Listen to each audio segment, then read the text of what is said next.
చెరను చెరగా కొనిపోవుట అనగా ఏమి అన్నటువంటి ప్రశ్నతో కూడిన ఒక చక్కటి పాఠాన్ని ఈరోజు మనం ఆలోచిద్దాం. దేవుని పిల్లలారా, బైబిల్లో వ్రాయబడిన ఈ అంశం గురించి ఇప్పటికే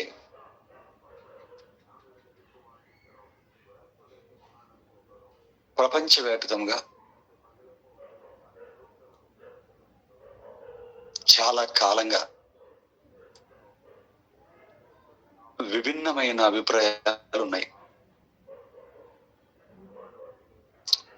ఇప్పుడు ఉద్భవించిన ప్రశ్న కాదు ఇది. ప్రపంచవ్యాప్తంగా చాలా కాలంగా విభిన్నమైన అభిప్రాయాలు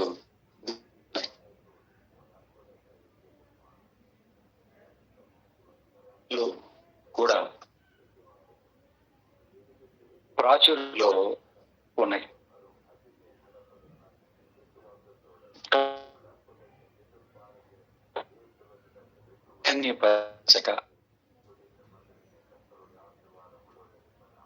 దేవుడు చేయమన్న పరిశోధన, దేవుడు చేయను ప్రక్కన పెట్టి, కారణం బోధకుడికి పరిశోధన అన్నది తెలియలేదు కనుక దాన్ని పక్కన పెట్టి వారు అనుకున్నదే నిజము అని ఒక భ్రమలో ఉండటం క్రైస్తవులను చూస్తే మనకు అర్థమవుతుంది. ఇప్పుడు జాయిన్ అయిన వాళ్ళు పాఠం పేరు రాసుకోండి నాయన.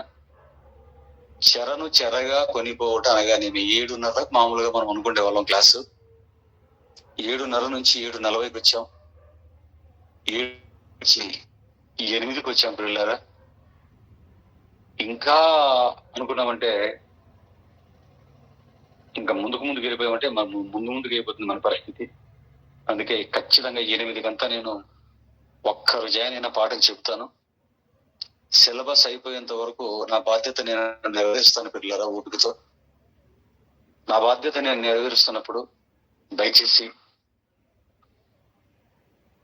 దేవునికి ప్రేమించే పిల్లలైతే మీరు కూడా మీ బాధ్యతలను నెరవేర్చండి పిల్లరా. పొరపాటున మన ప్రాంతంలో ఒక్కసారి భూమి కదిలిందంటే విదేశాల్లో ఉన్నంత బలమైన ఇల్లులు మనకేం లేవు. చాలా వీక్ గా ఉన్నటువంటి ఇల్లు దొరుకుతున్నాయి.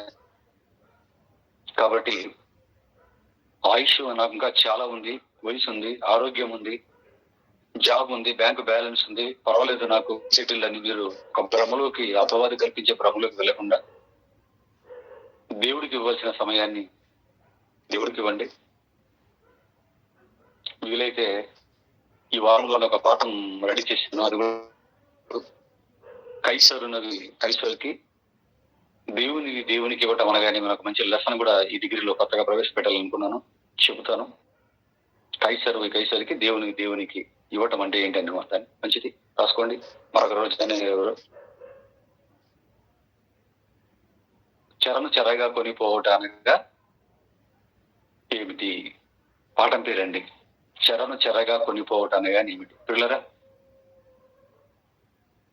పరిశోధన అనేది తెలియకపోవడం వలన వారు అనుకున్నదే నిజమని నమ్ముతూ ఒక భ్రమలో క్రైస్తవ బోధకులు ఉండటం మనం గమనించగలం. సాధారణంగా భూమి మీద ఉన్న మనిషి మనస్సును అర్థం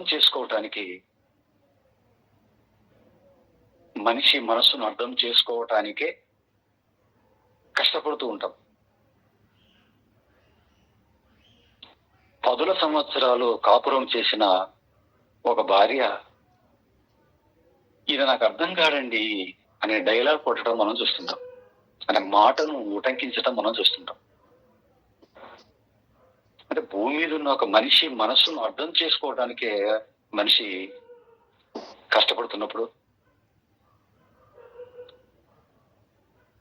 ఎక్కడో పరలోకంలో కనిపించకుండా ఉన్న దేవుడి మనస్సును అర్థం చేసుకోవడం మన వల్ల అవుతుందంటారా? అందుకే దేవుడు ఏం చేశాడంటే ఏ ఒక్కరూ చేయని పనిని చేశాడండి. ఏంటి ఆ పని అంటే,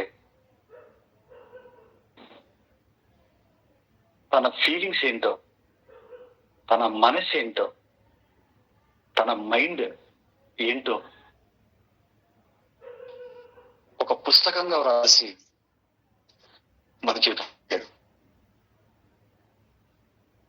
ప్రపంచంలో ఏ ఒక్కడు ఎవడైనా ఎంత గొప్పవాడైనా నేనంటే ఇది అని పుస్తకం పెట్టిన లేదండి. వారి చరిత్రను రాసుకున్నాడు. ఎవడైనా పుస్తకం రాశాడు ప్రపంచంలో అంటే చనిపోయిన వాడైనా బ్రతుకుతున్న వాడైనా, పుట్టాడో ఎలా పైకి వచ్చాడో ఇవి రాసుకుంటాడు.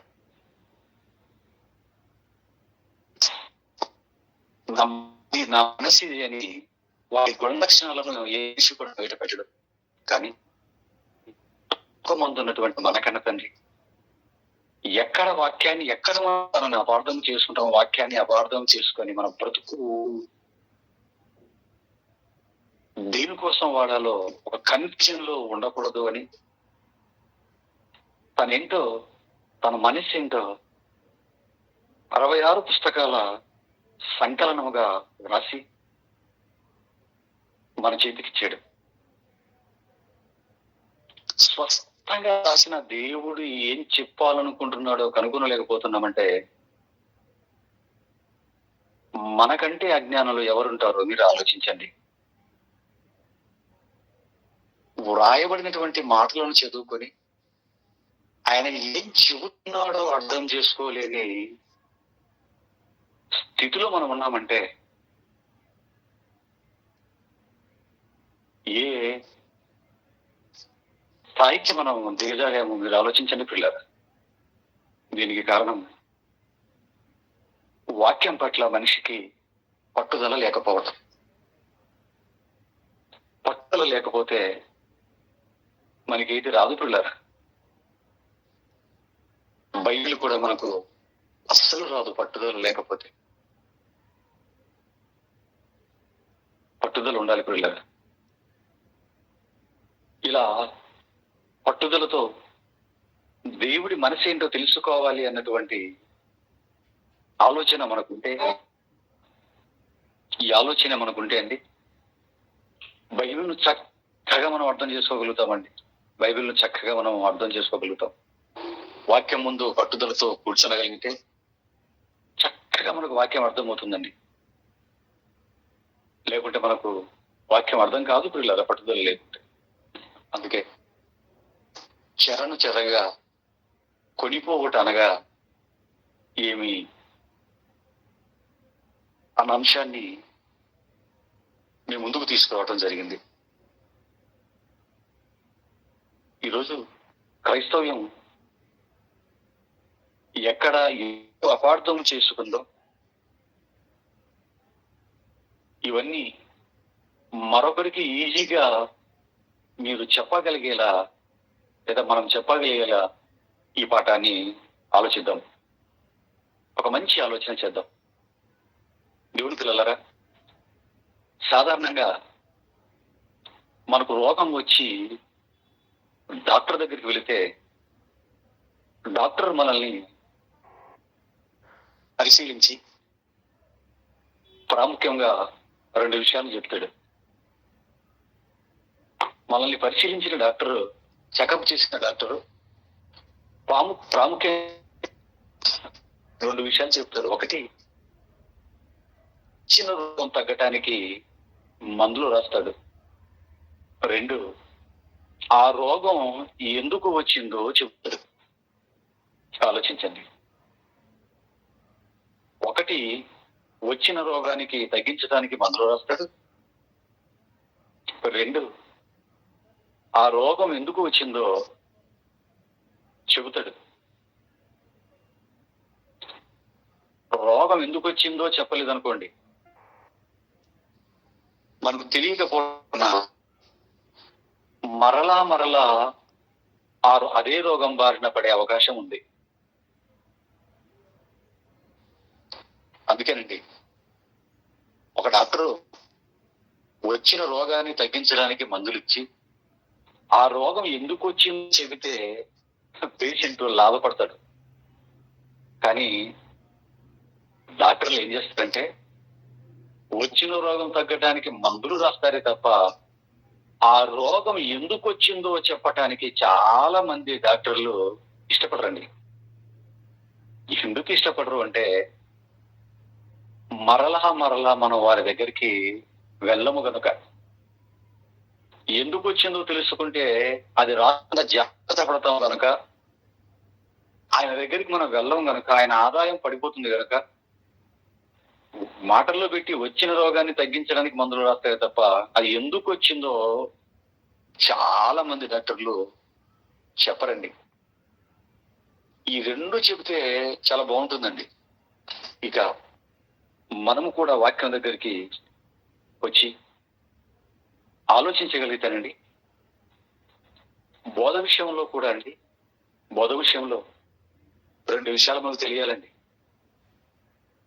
దేవుడు మనకి ఇచ్చినటువంటి ఈ బైబిల్ బోధ విషయంలో రెండు విషయాలు మనకు తెలియాలి పిల్లలు. ఇది తెలియలేదు అనుకోండి, ఏదో చెప్పుకుంటూ వెళ్ళుకోండి, అబద్ధం అనేది ఇప్పటికే ప్రపంచమంతటా వ్యాపించేసింది. ఎందుకంటే సత్యం కంటే అసత్యానికి వేగం ఎక్కువ.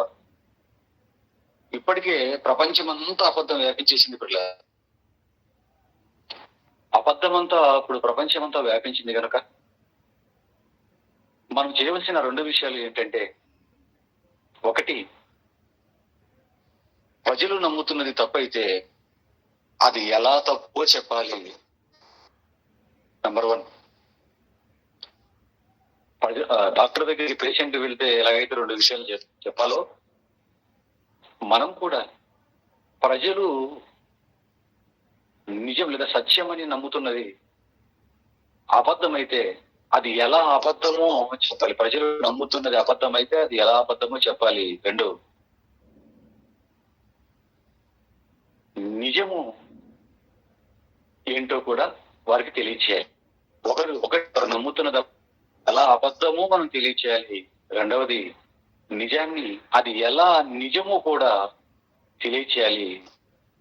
ఈ రెండు వాక్యం చెబుతున్న లేదా క్రైస్తవ బిడ్డలమైన మన మీద ఆధారపడి ఉంది అన్న సంగతి మనకు అర్థం కాదు. ఇలా ఈ రెండు విషయాల్లో మా క్లారిటీ ఇచ్చాం, చాలా సంతోషపడతారండి, ఒక స్పష్టతకు వస్తారండి. అలా కాకుండా నీవు నమ్ముంది, నీవు నిజమని నమ్ముతున్నది అబద్ధం అన్నాం అనుకోండి, కేవలం వారు నమ్ముతున్నది అబద్ధం అని మాత్రమే రుజువు చేసామనుకోండి, అప్పుడు వారు ఊరుకుంటారా? నేను నమ్మింది అబద్ధం అని చెప్పేశావు, మరి నిజం అంటే ఏంటో కూడా, సత్యం అంటే ఏంటో కూడా నీవు నాకు చెప్పు అడుగుతారు. అలా కాకుండా కేవలం మనం సత్యంగానే సత్యం మాత్రమే చెప్పామనుకోండి, అతను అనుకుంటున్నది ఒక తప్పు అని అతను అనుకుంటున్నాడు. అతను అనుకుంటున్నది తప్పు అని మనకు తెలిసినా అతను అనుకుంటున్న తప్పును తప్పుగా నిరూపించకుండా కేవలం వాస్తవాన్ని సత్యాన్ని మాత్రమే చెప్పామనుకోండి, వింటాడు. ఏమనుకుంటాడు అంటే, ఆయన ఏదో చెప్పాడు, ఆయన వర్షంలో ఆయన చెప్పాడు, ఆయన దూరంలో ఆయన చెప్పాడు, నేను నమ్మింది కూడా నాకు ఒకటి ఉంది, ఇదే కరెక్ట్లే అనుకుంటాడు. అందుకే మొదట వారు నమ్మింది ఎలా అబద్ధమో వాక్య విరోధమో చెప్పాలి. అసలు వాక్యం ఏం తెలియజేస్తుందో నిజమనే దానిని వారికి ఎరుకపరచాలి, అర్థమయ్యేటట్టుగా చెప్పాలి పిల్లలు.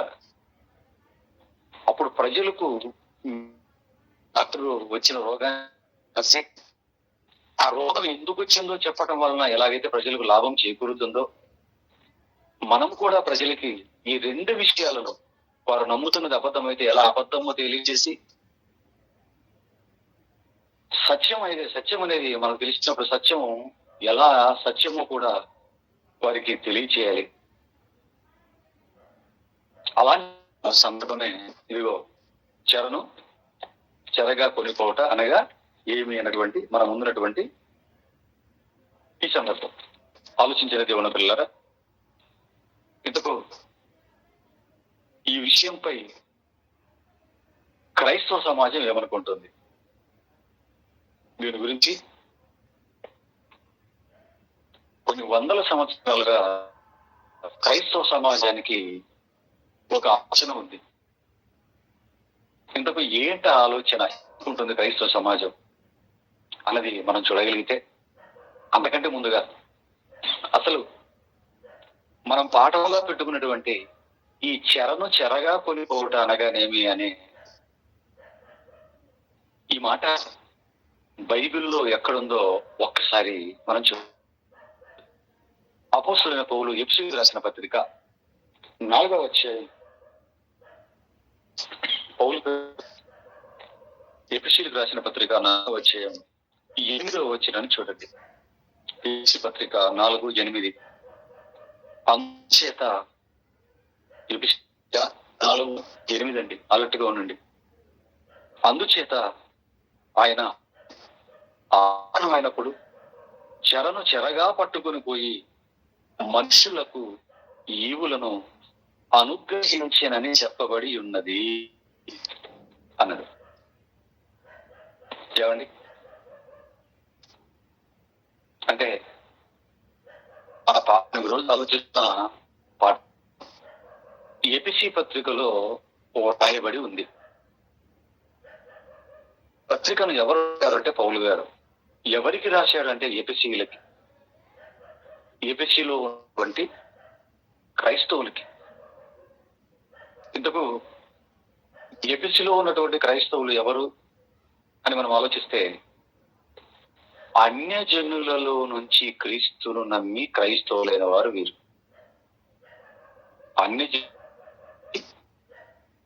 క్రీస్తును నమ్మి క్రైస్తవులైన వారు. ఏమండి మనలో కూడా 2 రకాలైన క్రైస్తవులు ఉంటారు.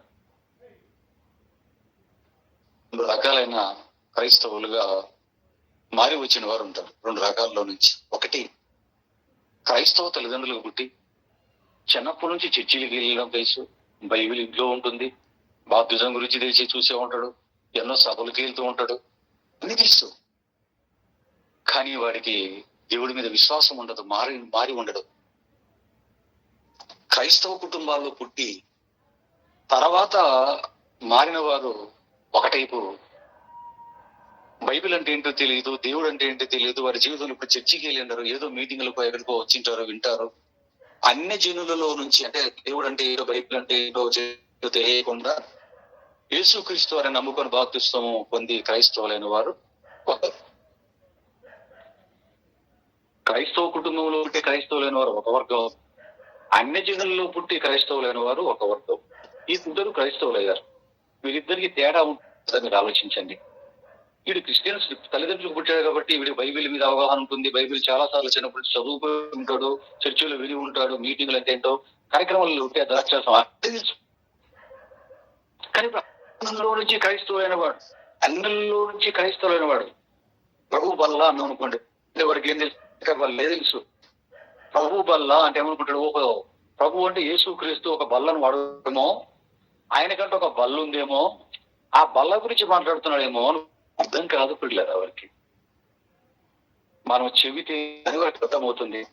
ఇది మనసులో పెట్టుకొని పౌలు గారు పత్రిక రాసిన ఎఫెసీయులను కూడా మీరు ఆలోచించగలిగితే, ఎఫెసీయుటువంటి ఇద్దరు కూడా ఇప్పుడు మనం ఎలాగైతే క్రైస్తవ తల్లిదండ్రులు ఒకటి మారిన వారము, నిజం అనే వర్గాలుగా మార్చి ఉన్నాము, ఆ కాలంలో యూదుల్లో నుంచి వచ్చిన అన్య జనుల నుంచి క్రైస్తవులు 2 వర్గాలలో నుంచి వచ్చిన. యూదుల్లోంచి వచ్చిన వారికి లేఖనాలు తెలుసు, క్రీస్తు తెలుసు, యేసు తండ్రి, పరిశుద్ధాత్మ, వారికి తండ్రి తెలుసు, పరిశుద్ధాత్మలు తెలుసు, ప్రవక్తలు తెలుసు, ప్రవచనాలు తెలుసు. అన్యజనుల నుంచి వచ్చిన వారికి ఇవేవి తెలియదు. వారి ఈ ఎపిసి పట్టణంలో ఉన్నవారు పౌలు మహాశయుడు ఆ ప్రాంతానికి వెళ్ళటం, వాక్యం ప్రకటించడం వల్ల మారి వచ్చిన వారు దేవుడి మీద పరిపూర్ణ అవగాహన, క్రీస్తు మీద పరిపూర్ణమైన అవగాహన, పరిపూర్ణ అవగాహన లేదు పిల్లల వారికి. అనేక మంది దేవుళ్ళు క్రీస్తు దగ్గరికి రాకముందు ఎన్నో నమ్ములు, అందులో నుంచి ఉనికి వచ్చిన వారు వేరు. మరి ఇటువంటి వారిని ఇలాగా తీసుకురావడం ఒక ఎత్తండి, ఒక దేవునిలో నిలబెట్టడం అనేది మరొక ఎత్తండి. పాస్టర్, సేవకుడు, బోధకుడు అనేది ఇది తెలిసి ఉండాలి. ఇది తెలియకపోతే పాడిన పాటే పాడరా పాస్పల్ల దాసప్ప అని తెలుగులో ఒక పదం ఉన్నట్లుగా ఎప్పుడు వాడు వారం మొత్తం అంతా చెప్పే చెప్పుకుంటూ ఎప్పుడు రక్షణ గురించి, అవసరాల గురించి చెప్పుకుంటూ వెళ్ళిపోతాడు. కొత్తగా వచ్చిన వాడికి అదే పాఠం, ఒక 20 ఏళ్ళు బాగా సంఘం వాడికి అదే పాఠం. ఎలాగవుతుంది? ఒక 2వ క్లాస్ స్టూడెంట్ ను సగం మంది 2వ క్లాస్ స్టూడెంట్స్ కూర్చొని పెట్టుకుని క్లాస్ లో ఎంఏ స్పెషలిస్టులు పెట్టుకుని వీళ్ళిద్దరికి వెళ్ళి ఏపీసీలు చెప్పి వాడికి సరిపోతుంది. ఎంఏ వాడికి ఏమంటున్నాడు, ఇదేంద్ర బాబు ఎప్పుడు ఏబీసీలు చెప్తున్నాడు ఆయన, ఇదేంటిది? ఆలోచించండి. ఈ స్పృహ వాక్యం చెప్పే వ్యక్తికి ఉంటే ఈ ఇరు వర్గాలను బ్యాలెన్స్ చేయాలి. సండే పాఠాలు విభజించాలి, సండే ఇద్దరిని బ్యాలెన్స్ చేయాలి.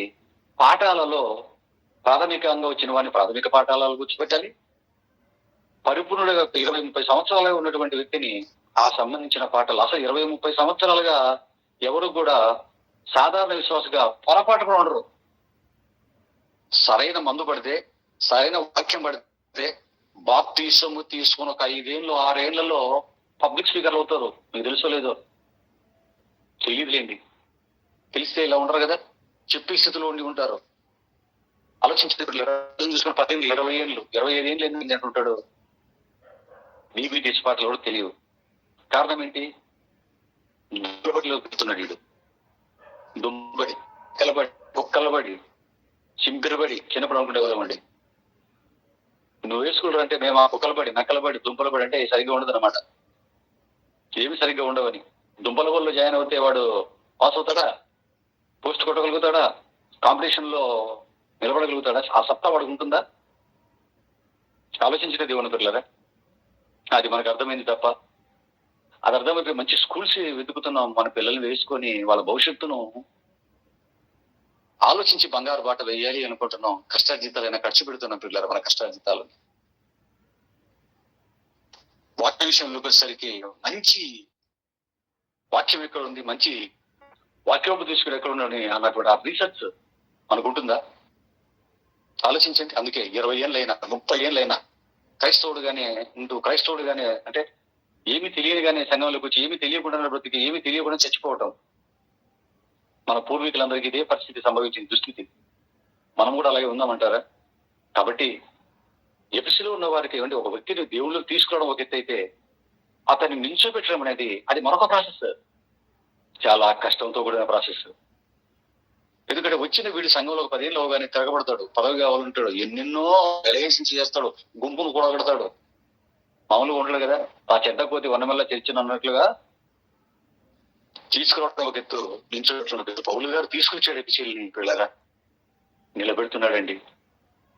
ఆ మహానుభావుడి కష్టం మనకు అర్థం కావాలి. అన్ని జీవుల్లో నుంచి క్రీస్తు వైపు తిరిగినటువంటి వారికి ఈ పత్రిక రాస్తున్నాడండి.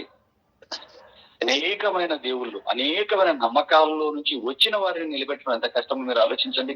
వారికి రాస్తూ చూడండి, 8వ వచనం, పత్రిక 4వ అధ్యాయం 8వ వచనాన్ని చూడండి పిల్లలు. 4:8. అందుచేత ఆయన ఆరోహణమైనప్పుడు చెరను చెరగా పట్టుకుని పోయి మనుషులకు యువులను అనుగ్రహించనని చెప్పబడి ఉన్నది అన్నాడు. చెరను చెరగా పట్టుకుపోయి అన్నాడు. చెర అంటే చెరసాలండి. చెర అంటే ఏంటి? చెరసాల. ఇప్పుడు చెరను చెరగా అంటే మరొక చెర, ఒకటి చెర, చెరను చెరగా అన్నాడు చూడండి. చెరను చెరగా పట్టుకొని పోయి, చెర అంటేనే ఒక జైలు లాంటిది. ఆ చెరకు మరొక చెర, చెర మరొక చెర చేసి తీసుకెళ్ళిపోయాడు అంటున్నాడు. మీకు అర్థం అవ్వాలంటే పిల్లరా, జైలు మనందరికి తెలుసు. ఖైదీందరినీ కూడా ఆ జైల్లో బంధించుతారు, వాళ్ళ ఫ్రీగా వదిలిపెట్టాడు, బంధించుతారు, బంధకాలలో పెట్టారు అంటాడు. జైలు ఉంటుంది, ఆ లోపల ఆ ఖైదీలు ఉన్నది జైలు అని మనం అనుకుంటే, మరలా గవర్నమెంట్ ఏం చేస్తుందంటే ఆ జైలు చుట్టూ, ఆ జైలుకు పెద్ద కాంపౌండ్ వాల్, మరొక చెర కడుతుంది. జైలే ఒక చెర, దానికి అతి పెద్ద చుట్టూ మరలా కాంపౌండ్ వాళ్ళు కడుతున్న మరొక చెర. అంటే చెరలో ఉంచటం. ఆలోచించండి, జైలు అని ఈ చెరని మరొక పెద్ద చెరలో దీన్ని ఉంచటం. ఆలోచించండి, చెరను చెరగా అన్నాడు కదా. అలాగే మరొక మాట చెప్తాను మీకు, మరొక ఉదాహరణ. ఒక పులిని, సింహాన్ని, భయంకరమైన క్రూరమృగాలు పట్టాలి అంటే అటవీ శాఖ వారు ఏం చేస్తారంటే ఒక బోన్ పెడతారు. చెరని, బోన్ అంటే చెర, అది బంధించడానికి పెట్టినటువంటి చెర. దానికి ఒక బోన్ పెట్టి అందులో ఒక మేక పిల్లని పెట్టేస్తారు. అరుస్తూ ఉంటుంది అది, ఎక్కడో ఉంటుంది ఇది, ఈ పులి సింహమో. దాని అరుపులు విని వచ్చేస్తుంది. అది వచ్చేసి మంచి అవకాశం దొరికింది, ఎక్కడికి పోకుండా ఒకే దగ్గర నిలబడి అరుస్తుంది ఇది అని లోపలికి వెళ్తుంది. వెళ్ళిపోయి మేకను పట్టుకోవాలని వెళ్ళిపోయే లోపు ఇదేమైపోతుంది, డబ్బున డోర్ పడిపోతుంది. అంటే అది చెరకి వెళ్ళిపోయింది, అది చెరలోకి వెళ్ళిపోతుంది, బంధింపబడుతుంది. అది అంటే ఒక పులి బంధించబడింది, చెరలోకి వెళ్ళిపోయింది. ఆలోచించండి, ఇప్పుడు ఈ చెరలో ఉన్నటువంటి ఈ పులిని లేదా సింహాన్ని, భయంకరమైన ఈ క్రూర మృగాన్ని ఇప్పుడు ఈ అటవీ శాఖ అధికారులు తీసుకెళ్ళేటప్పుడు ఎలా తీసుకెళ్తారు? పులి పడిపోయింది లేదా సింహం పడిపోయింది అనేసి వెళ్ళిపోయి ఎత్తడి దీన్ని అనేసి ఆ కడ్డీలు పట్టుకుని లేపారు అనుకోండి, మామూలుగా ఉండరిస్తుంది. అది చెయ్యి పెట్టి వాళ్ళ చేతులు లాగేసుకుంటుంది లోపలికి వాళ్ళని. అందుకే ఇప్పుడు ఏం చేయాలి? ఆల్రెడీ పులి చెరలోకి వెళ్ళిపోయింది, పులిని చెర చేశారు. ఇప్పుడు దీనిని జంతు ప్రదర్శన జూకు తరలించాలంటే ఇప్పుడు ఏం చేస్తారు? అలాగే ట్రక్ మీద ఎక్కించుకొని తీసుకెళ్తారా? అసలు ఎక్కించుకోవడానికి చేతులు పట్టుకుని ఎత్తితే వీళ్ళు ఉండరు. ఒకవేళ పొరపాటున ఏ క్రేన్ తో దాని మీద పెట్టుకుని తీసుకెళ్లిపోతుంటే, ఊర్లో ఆ పులి సింహము వెళ్ళిపోతుంటే చెరలో ప్రజలంతా పరిస్థితులు ఎలా ఉంటాయి? ట్రాఫిక్ జామ్ అయిపోయి గందరగోళం అయిపోదు.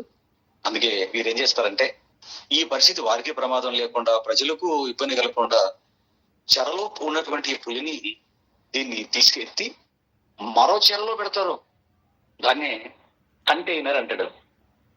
అదొక చెర. దీనికి ఒక జైలుకు చుట్టూ పెద్ద కాంపౌండ్ మరో చెర అయితే, చెరలో పడినటువంటి పులిని కనిపించకుండా మరో చెరలో పెట్టి ఆ లారీ మీదో లేకపోతే ట్రాక్టర్ మీదో ఒక ట్రక్ మీద పెట్టుకొని అలాగా జూకు ఆ క్రూర మృగాన్ని తరలించుకొని వెళ్ళిపోతారు. ఇప్పుడు మీకు ఒక మంచి క్లారిటీ వచ్చి ఉంటుంది. చెరను చెర అంటే ఏంటో, అంటే చెరను చెరగా చేయటం అని. ఆలోచించండి దేవుని పిల్లారా. ఇప్పుడు ఇంతకీ పౌలు గారు ఎఫెసీయులకు రాస్తూ దేని గురించి మాట్లాడుతున్నాడు? ఈ చెర మనకు చెరలో పెట్టడం, జైలు మరో చెరలో పెట్టడం మనకు అర్థమైంది. పులిని చెరలో పెట్టి మరో చెరలో పెట్టుకుని తరలించడం కూడా మనకు అర్థం. ఎందుకంటే భయంకరమైన క్రూరమృగం, చిన్న తేడా జరిగితే లాగేసుకుంటారు మనల్ని.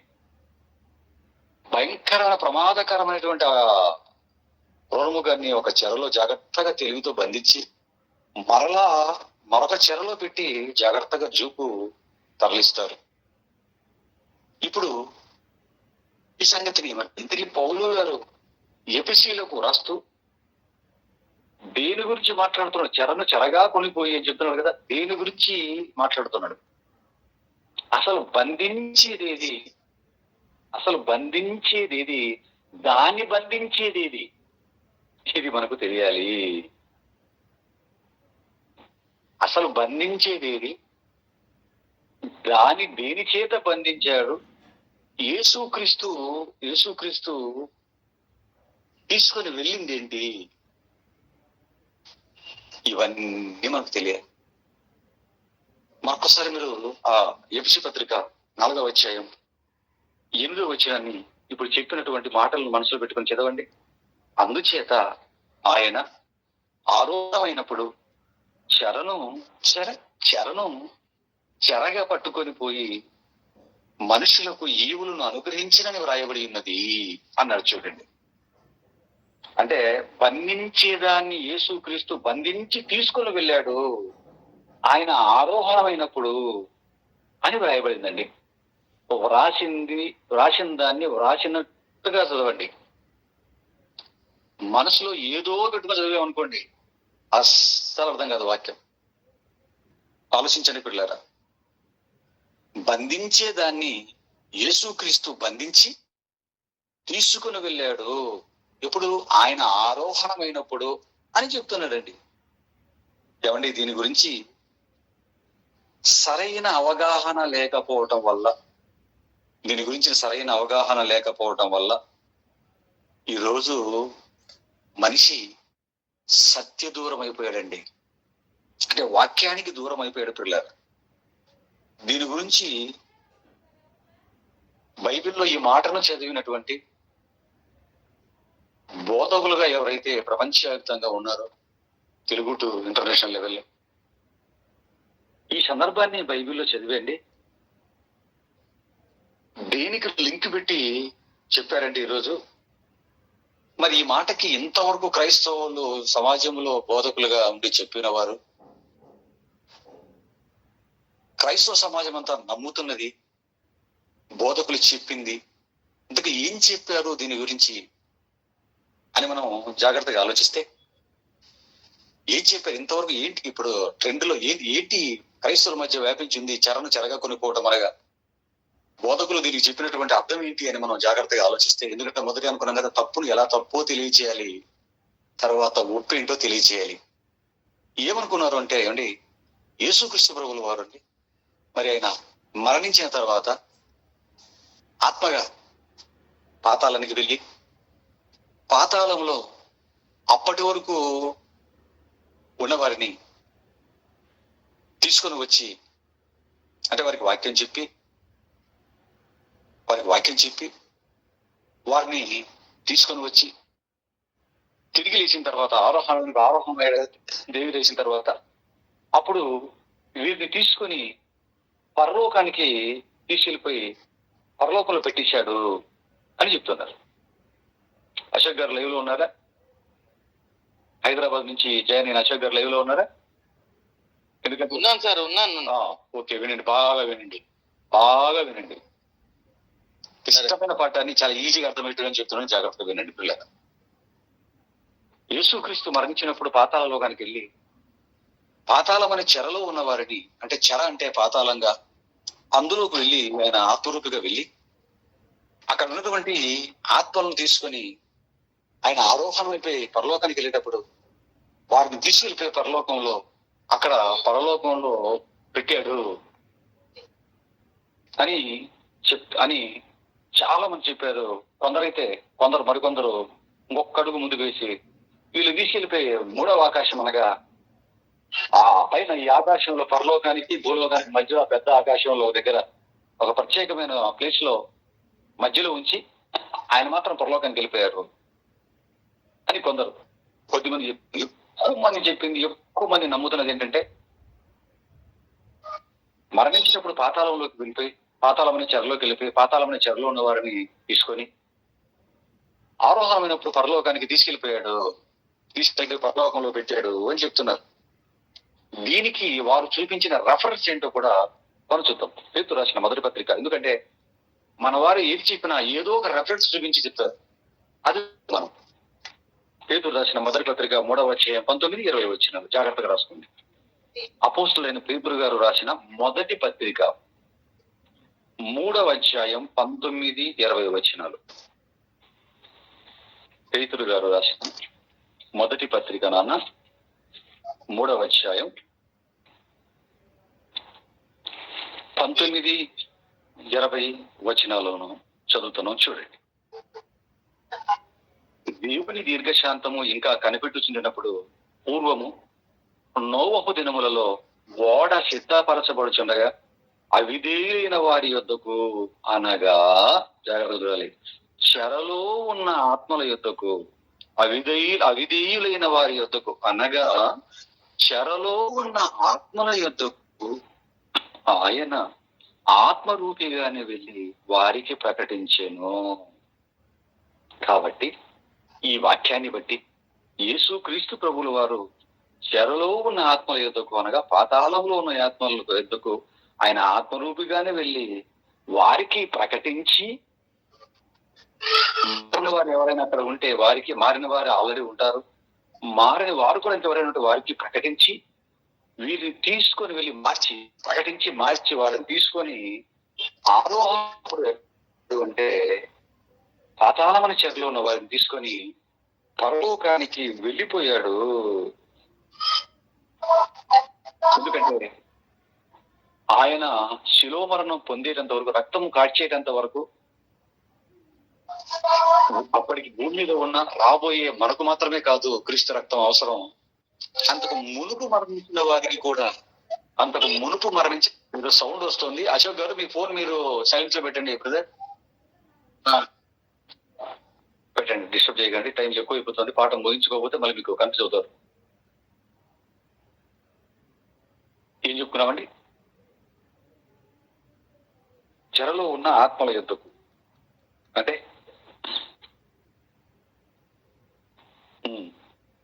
అంతకు మునుపు మనకు క్రీస్తు మరణం తర్వాత మనకు మాత్రమే కాకుండా క్రీస్తు లోకానికి రావటానికి మునుపు మరణించిన వారికి కూడా క్రీస్తు రక్తం కావాలి. కాబట్టి ఆ రక్తము కార్చినంత వరకు వారు అక్కడే ఉన్నారు. ఈయన రక్తము కార్చి శిలువలో మరణించి అక్కడికి వెళ్ళిపోయి అక్కడి నుంచి ఇంకా వారికి కూడా రక్తం అవసరం కాబట్టి అంతవరకు అక్కడ ఉన్నారు. తీసుకొని పరలోకానికి తీసుకొని వెళ్ళిపోయాడు అని చెబుతున్నారు. అందుకే మరణించిన తర్వాత ఆయన ఎక్కడికి వెళ్ళిపోయాడు? చెరలోనికి వెళ్ళి ఉన్నటువంటి ఆత్మయోధకు వెళ్ళిపోయి వారికి ప్రకటించి వారిని తీసుకొని వెళ్ళిపోయాడు. దేవుడి దగ్గరికి చెరలో ఉంటున్న వారిని తీసుకొని వచ్చే ఆత్మయోధకు వెళ్ళి వారిని తీసుకొని పరలోకానికి వెళ్ళిపోయాడు. దానికి ఆధారం ఇదిగో పౌలు గారు అక్కడ యక్ష పత్రికలో రాసిన దానికి ఆధారం పేతురు పత్రికలో మొదటి పత్రికలో 3:19-20 రాయబడినటువంటి ఇదే దృఢపరుస్తోంది, రూఢపరిచింది, కన్ఫర్మ్ చేసింది. కాబట్టి ఇక దీని గురించి ఆలోచించవలసిన అవసరం లేదు, ఇది జరిగింది అని చెప్పారండి. ఆలోచించండి పిల్లల, ప్రపంచంలో ఎవడైనా ఈ రెఫరెన్స్ చూపించలేక గత్యంతరం లేదిక. అందరూ ఇది ఆ చెరలో అనే ఎఫ్సి పత్రికల మాటకు ఈ మాట చెప్పేసి చేసి, కాబట్టి ఆయన అవిధేయులైన వారి ఆత్మరూపుగానే వెళ్ళిపోయే వారికి వాక్యం ప్రకటించి వాళ్ళని తీసుకొని ఆరోహణమైనప్పుడు మళ్ళీ ఎఫ్సి పత్రికను కనెక్ట్ చేసి తీసుకుని వెళ్ళిపోయాడు పరలోకానికి అని చెప్తున్నాడు. పిల్లలారా, దేవుని పిల్లలారా, ఇంతకు ఈ పేతురు పత్రికలో రాయబడిన మాటకు అర్థం ఇదేనంటారా? పేతురు పత్రికలో రాయబడిన మాటకు అర్థం మన వారు చెప్పింది అని అంటారా అని ఒక్కసారి ఆలోచించాలి మనం. ఎవరు ఏది చెప్పినా వినండి, విన్న తర్వాత అది వాక్య ప్రకారంగా ఉందో లేదో పరిశీలించిన తర్వాత నమ్మవలసిన బాధ్యత వాక్యం వింటున్న ప్రతి ఒక్కరిది. ఆ బాధ్యత వింటున్న మీరు నిర్వర్తించకపోతే చెబుతున్న మేము ఏం చేయలేము, దేవుడు కూడా ఏం చేయలేడు. పిల్లలు, టాబ్లెట్ నీళ్ళలో వేసుకో, టానిక్ డైరెక్ట్ గా తాగు, ఇంజెక్షన్ ఒంటికి పొడిపించుకో అని డాక్టర్ మందులు రాస్తే డాక్టర్ చెప్పిన విధంగా కాకుండా ఇంజెక్షన్ నోట్లో వేసుకుని టానిక్ను రెట్టకు పొడిపించుకున్నావు అనుకో, చేతికి పొడిపించుకున్నావు అనుకో, పరిస్థితి ఎలా ఉంటది? మందు నిన్ను కాపాడలేదు, డాక్టర్ కూడా నీకేమీ చేయలేడు. వింటున్న మనకు పరిశోధన కావాలి. ఇంతకు ఇక్కడ దీని గురించి చెప్తున్నాడా? ఇంతకీ ఇక్కడ భూమి మీద ఉన్న వారి గురించి మాట్లాడుతున్నాడా? జాగ్రత్త చూడండి. ఇక్కడ భూమి మీద ఉన్న వారి గురించి మాట్లాడుతున్నాడా? మరణించి పాతాళ లోకములోనికి వెళ్ళిన వారి గురించి మాట్లాడుతున్నాడా అన్న ఆలోచన లేకపోవటం వల్ల అక్కడ చెర అని అనే పదం కనిపించింది, ఇక్కడ చెర అనే పదం కనిపించింది అని పదాలు కలిసేసరికి ఇది అది అనుకున్నారు. అక్కడ చెరను చెరగా కొనిపోయి అన్నాడు కదా ఆయన అవరోహణమైనప్పుడు, చెరగా కొనిపోయి మనుషులకు ఇక్కడ ఏమంటున్నాడు? చెరలో ఉన్న ఆత్మల యొద్దకు ఆత్మరూపిగానే వెళ్ళి వారికి ప్రకటించాను. అక్కడ చెర, ఇక్కడ చెర. చూసారా, పదాలు కలిసేసే అదే ఇది అని చెప్పేశారు. పిల్లరా, అసలు అది భూమి మీద ఉన్న వారి గురించి మాట్లాడిన మాట, మరణించి పాతాళములోకి వెళ్ళిపోయిన ఆత్మల గురించిన మాట. సందర్భం పట్టించుకో. అసలు కింద పైన ఏం చెప్తున్నావు, వచ్చిన వాళ్ళు ఏం చెప్తున్నాడు చూసుకోకుండా చెర కనిపించింది, చెర అయిపోయింది. ఇంకా ఏదో చెప్తాడు చూడండి, మీది ఎవరు తినాలి, ఇద్దరు తినాలి, ఎక్కువ బస్సు అంటాడు చూడండి. అలాగా పదాలు కలిసే అని సంబరపడడం. పదాలు కలిసే కాదు పిల్లరా, పదాలు కలవటం కాదు మనకు కావాల్సింది, అర్థం కలవాలి. మనకి అర్థం కలవటం ప్రాముఖ్యమైనది. బైబిల్లో అక్షరాలు కలిశాయి పదాలు కలిశాయి అని అర్థాలు కలుస్తాయి అనుకుంటే నీ అంత గుడ్డివాడు, నీ అంత బుద్ధిహీనుడు మొత్తం ఉండడం. ఎందుకంటే అక్షరాలు కలవకపోయినా పర్వాలేదు, అర్థాలు కలవాలి. ఆలోచించండి. యేసుక్రీస్తు, దీనికి అర్థం అవ్వాలంటే మీకు ఒక మంచి ఉదాహరణ చెప్తాను బైబిల్ నుంచి. యేసుక్రీస్తు, ఎందుకంటే అక్షరాలు కాదు అర్థాలు కలవాలన్నాడు. యేసుక్రీస్తు చెబుతున్నప్పుడు 2 సందర్భాల్లో 2 మాటలు చెప్పాడు. పరలోక రాజ్యం గురించి మాట్లాడదు. పరలోక రాజ్యం ఒక స్త్రీ మంచి పిండిలో దాచిపెట్టిన పుల్లని పిండిని పోలి ఉన్నది అన్నాడు. పరలోక రాజ్యం ఒక స్త్రీ మంచి పిండిలో దాచిపెట్టిన పుల్లని పిండిని పోలి ఉన్నది అన్నాడు. మనసులో పెట్టుకోండి. మరొకసారి మాట్లాడితే ఏమంటాడంటే, శాస్త్రులు పరిచయులు అను వారి పులిసిన పిండి గురించి జాగ్రత్త పడండి అంటాడు. అక్కడ పుల్లని పిండే, ఇక్కడ పుల్లని పిండి కలిసిపోయి పుల్లని పిండి పదాలు కలిసిపోయి అనేసి ఏదో నువ్వు అనుకోని ఒక గాటికి 2 కట్టావనుకో, అక్కడ పుల్లని పిండి ఇక్కడ పుల్లని పిండి అని పరలోక రాజ్యానికి 2 పుల్లని పిండిని కట్టేసావనుకో, కాపాడుతాం. ఇంకా నీకు బొత్తిగా వాక్యం అర్థం కాలేదంత. పిల్లరా, ఇది పిండి అన్నాడు, అక్కడ పులిసింది పిండి ఇక్కడ పులిసింది అని పదాలు కలిసాయి, అక్షరాలు కలిసింది అని కాదు పిల్లలు. ఎందుకంటే మనకి ఇంతవరకు ఎలాగా ఇచ్చారంటే, ఎర్రని దారం, ఎర్రని కూర. చిన్న క్రైస్తవ కుటుంబంలో పుట్టాను కదా, నేను కూడా చిన్నప్పుడు పుట్టడంతో క్రైస్తవ పుట్టాను. చిన్నప్పటి నుంచి వింటూ వచ్చాను సభలు. అంత కదా బోధకులు వచ్చి చెప్పినప్పుడు అంతా ఎర్రని అని ఎర్రని దారం. రాహబు గారు వదిలేరు కదా, ఎర్రని కూర ఎర్రని కూర చూశాడు కదా, ఏమంటే ఎర్రని వస్త్రం అంటాడు, ఎర్ర తీసుకెళ్ళిపోతాడు. లాస్ట్ గా మనల్ని ఎర్ర చెప్తాడు వీడు. ఏమండి కుండ అంటాడు, కుండ లాస్ట్ ఎక్కడ కూడా తీసుకెళ్ళిపోతాడు. చూపు అంటాడు, మొహం చూపు, విషపు చూపు, పక్క చూపు, వార చూపు, కూర్చొని చూసే చూపు, నిలబడుకొని చూసే చూపు, ఈ చూపు పదాలు కలుపుకుంటూ వెళ్ళిపోతాడు. కర్ర, మోసే కర్ర, దుడ్డు కర్ర, కర్ర ప్రసంగం అయిపోతుంది. కొండ ప్రసంగం అయిపోతుంది. ఏమంటే కూరలు, ఎక్కడెక్కడ కూరలు గురించి చెప్పి కూర వెళ్ళిపోతాడు. ఏమంటే ఎక్కడ మీద ఒకటి జారి కింద పడి పడి ఎక్కడ ఎవడు ఎక్కడెక్కడ జారి కింద పడి మొత్తం జారిని కూడా చెప్పుకుంటూ వెళ్ళిపోతుంది. పిల్లరా, మనకు చెప్పారు పదాలు కలవటం కలిసి అయింది కాదు, మనం పదాలు కలవడం కాదు మనకు కావాల్సింది. అర్థం కావాలి. అక్కడ పులిసిన పిండి, ఇక్కడ పులిసిన పిండి. అక్కడ పులిసిన పిండి దేనికి సాదృశ్యంగా చెప్పాడు? పరలోకానికి సాదృశ్యంగా చెప్పాడు. అంటే ఏంటి అక్కడ? మంచి పిండిలో పుల్లల పిండి పెట్టామనుకోండి, పొంగుతుంది పిండి, పరిమాణం పెరుగుతుంది మార్నింగ్ అంతా.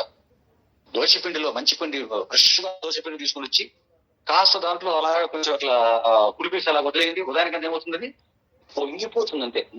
మూత తోసుకొని కిందకి నేల అంతా పడిపోతుంది. అంటే అక్కడ దేని గురించి చెప్పాడు అనమాట? క్వాంటిటీ గురించి చెప్పడానికి పుల్లల పిండిని తీసుకున్నాడు. ఇక్కడ చెప్పాడు శాస్త్రులు పరిచయలేని వారి పులిసిన పిండి అంటే వారి బోధ.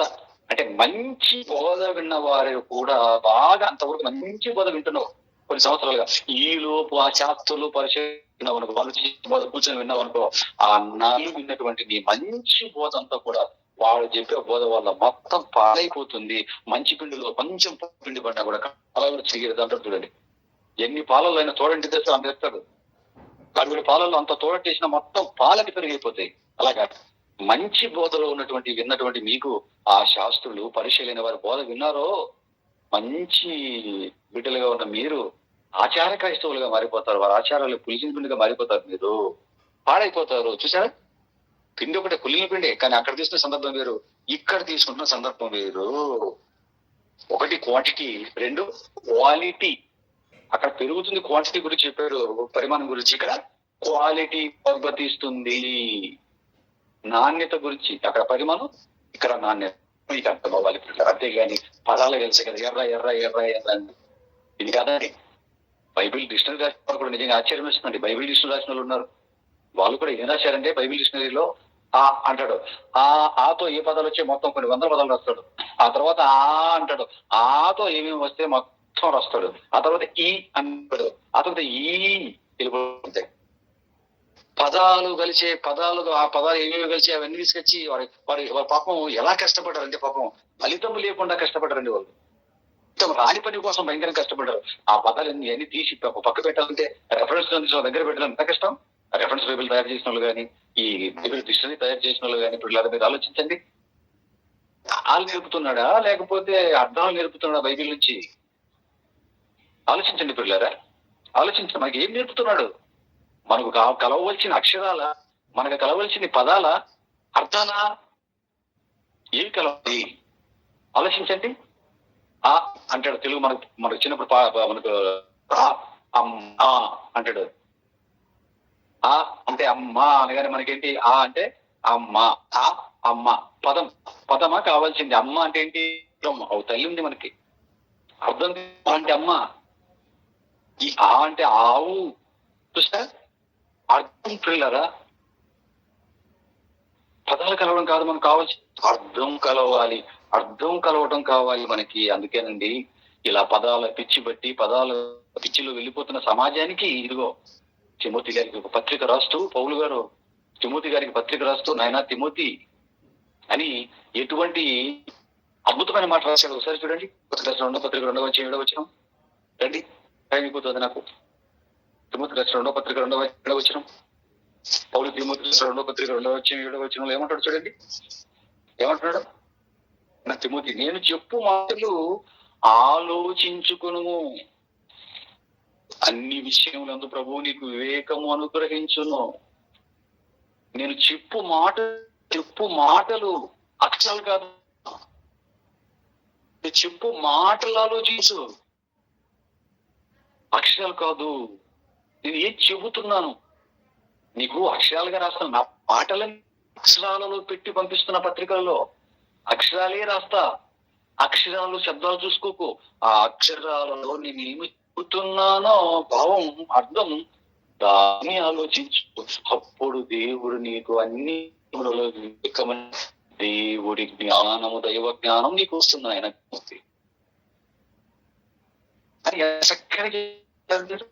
మనకు పత్రిక వస్తుంది. అంటే ఇప్పుడు బైబిల్ అర్థం కావాలంటే మనకు ఏం తెలియ, అక్షరాలు చదవటం రా, రెండు వచ్చిన తర్వాత అక్షరాలు కొన్ని అక్షరాలు సంతృప్తి పడకూడదు. అక్షరాలు రా చదవటం, ఉద్గాలను ఆలోచించడం కూడా మనకు తెలియాలి. బ్రదర్ మీది వాయిస్ సరిగా బ్రదర్ మీ వాయిస్ సరిగా రావడం లేదు, కట్ అవుతుంది.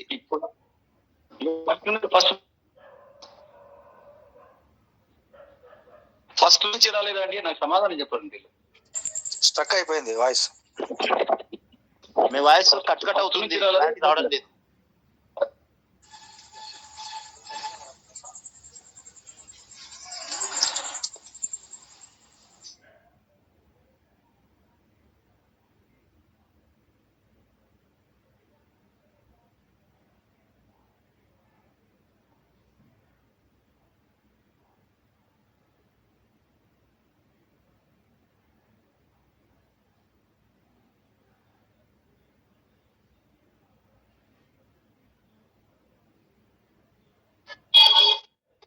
హలో, ఉన్నారా లైన్ లో?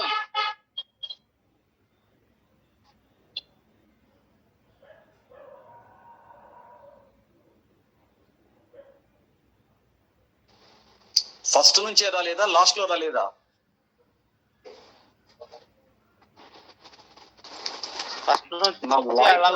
బ్రదర్ అది ఇప్పుడు బాగుంది, వస్తుందా పిల్లలు? ఫస్ట్ నుంచి అలాగే వస్తా ఉంది. మాకు కరెంట్ లేక మాదే ప్రాబ్లం అంటున్నాను. కాకపోతే ఇప్పుడు కూడా అట్లే వస్తా ఉంది కరెంట్ వచ్చిన తర్వాత కూడా, అందుకని మీదే ప్రాబ్లం. చెప్పాలి కదా, ఫస్ట్ నుంచి వస్తే చెప్పాలి కదండి. ఇప్పుడు అండి చెప్పేది, ఇంత మంచి పాఠం చెప్పిన తర్వాత అందరికీ అట్లే వస్తుందా? మిగతా వాళ్ళు స్పందించండి నాయన. అందరికి అలాగే వచ్చిందండి సార్? ఇప్పుడు కరెక్ట్ కొంతసేపు రాలేదు, ఇప్పుడే ఇంత ముందుగా. ఓకే, ఫస్ట్ నుంచి బాగా వచ్చింది కదండి. వచ్చి రాకుండా కదన్నా. ఓకే నాన్న, సరే నాన్న. ఇప్పుడు వస్తుంది కదా బాగా? ఇప్పుడు వస్తుంది. Okay, very good. ఓకే నాన్న, మంచిది మంచిది మంచిదండి. చూడండి ఏం చెప్పుకుంటున్నాం మనం. తిమోతి గారికి పత్రిక రాసిన ఆయన, నేను చెప్పిన సంగతులు ఆలోచన, చదువుకొని పత్రికను మడతపెట్టి పక్కన పెట్టకో.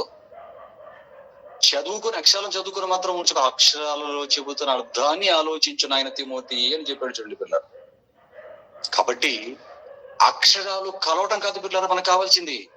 మీరు అక్షరాలు వెళ్ళిపోయారంటే మాత్రం ఖచ్చితంగా గొప్పలు కాలేసిన వాళ్ళు అవుతారు. మీరు అర్థాలు కలవాలి. ఇప్పుడు పేతురు రాసిన మొదటి పత్రిక 3వ అధ్యాయం 19-20 వచనాలు ఒకసారి రండి. పేతురు రాసిన మొదటి పత్రిక 19-20 వచనాలకు ఒక్కసారి మీరు రాగలిగితే. ఇంతకు ఇక్కడ చెర గురించి మాట్లాడాడు కదా. ఇక్కడ చెర గురించి మాట్లాడుతున్నప్పుడు మరి మరణించిన వారు పాతాళానికి వెళ్ళిపోయి పాతాళంలో ఉన్న చచ్చిపోయిన ఆత్మల గురించి మాట్లాడుతున్నాడా? భూమి మీద మరణించి పాతాళానికి వెళ్ళిపోయిన ఆత్మల గురించి మాట్లాడుతున్నాడా, లేకపోతే వేరే దాని గురించి ఏమైనా మాట్లాడుతున్నాడా? చెర అని పదాలు పక్కన పెట్టి కాసేపు వచనాన్ని బాగా చదవగలిగితే, పేతురు రాసిన మొదటి పత్రిక 3:19-20 వచనాలు జాగ్రత్తగా చూడండి. ఇప్పుడు దేవుని దీర్ఘశాంతం ఇంకా కనిపెట్టుచు పూర్వము నోవహు దినములలో, జాగ్రత్తగా పూర్వము నోవహు దినములలో ఓడ సిద్ధపరచుండగా. ఏమండి ఈ పదాన్ని తీసుకోండి. ఏ పదం? ఓడ సిద్ధపరచబడుచుండగా. దీన్ని రెడ్డింగ్ దండలను చేసుకునే పిల్లలు మరలా మీరు అపార్థంలోకి వెళ్ళిపోకుండా. అనగా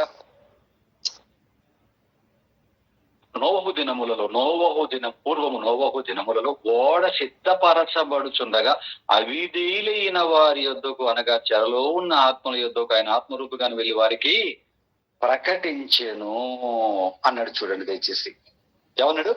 ఓడ సిద్ధపరచుచుండగా అన్నాడు.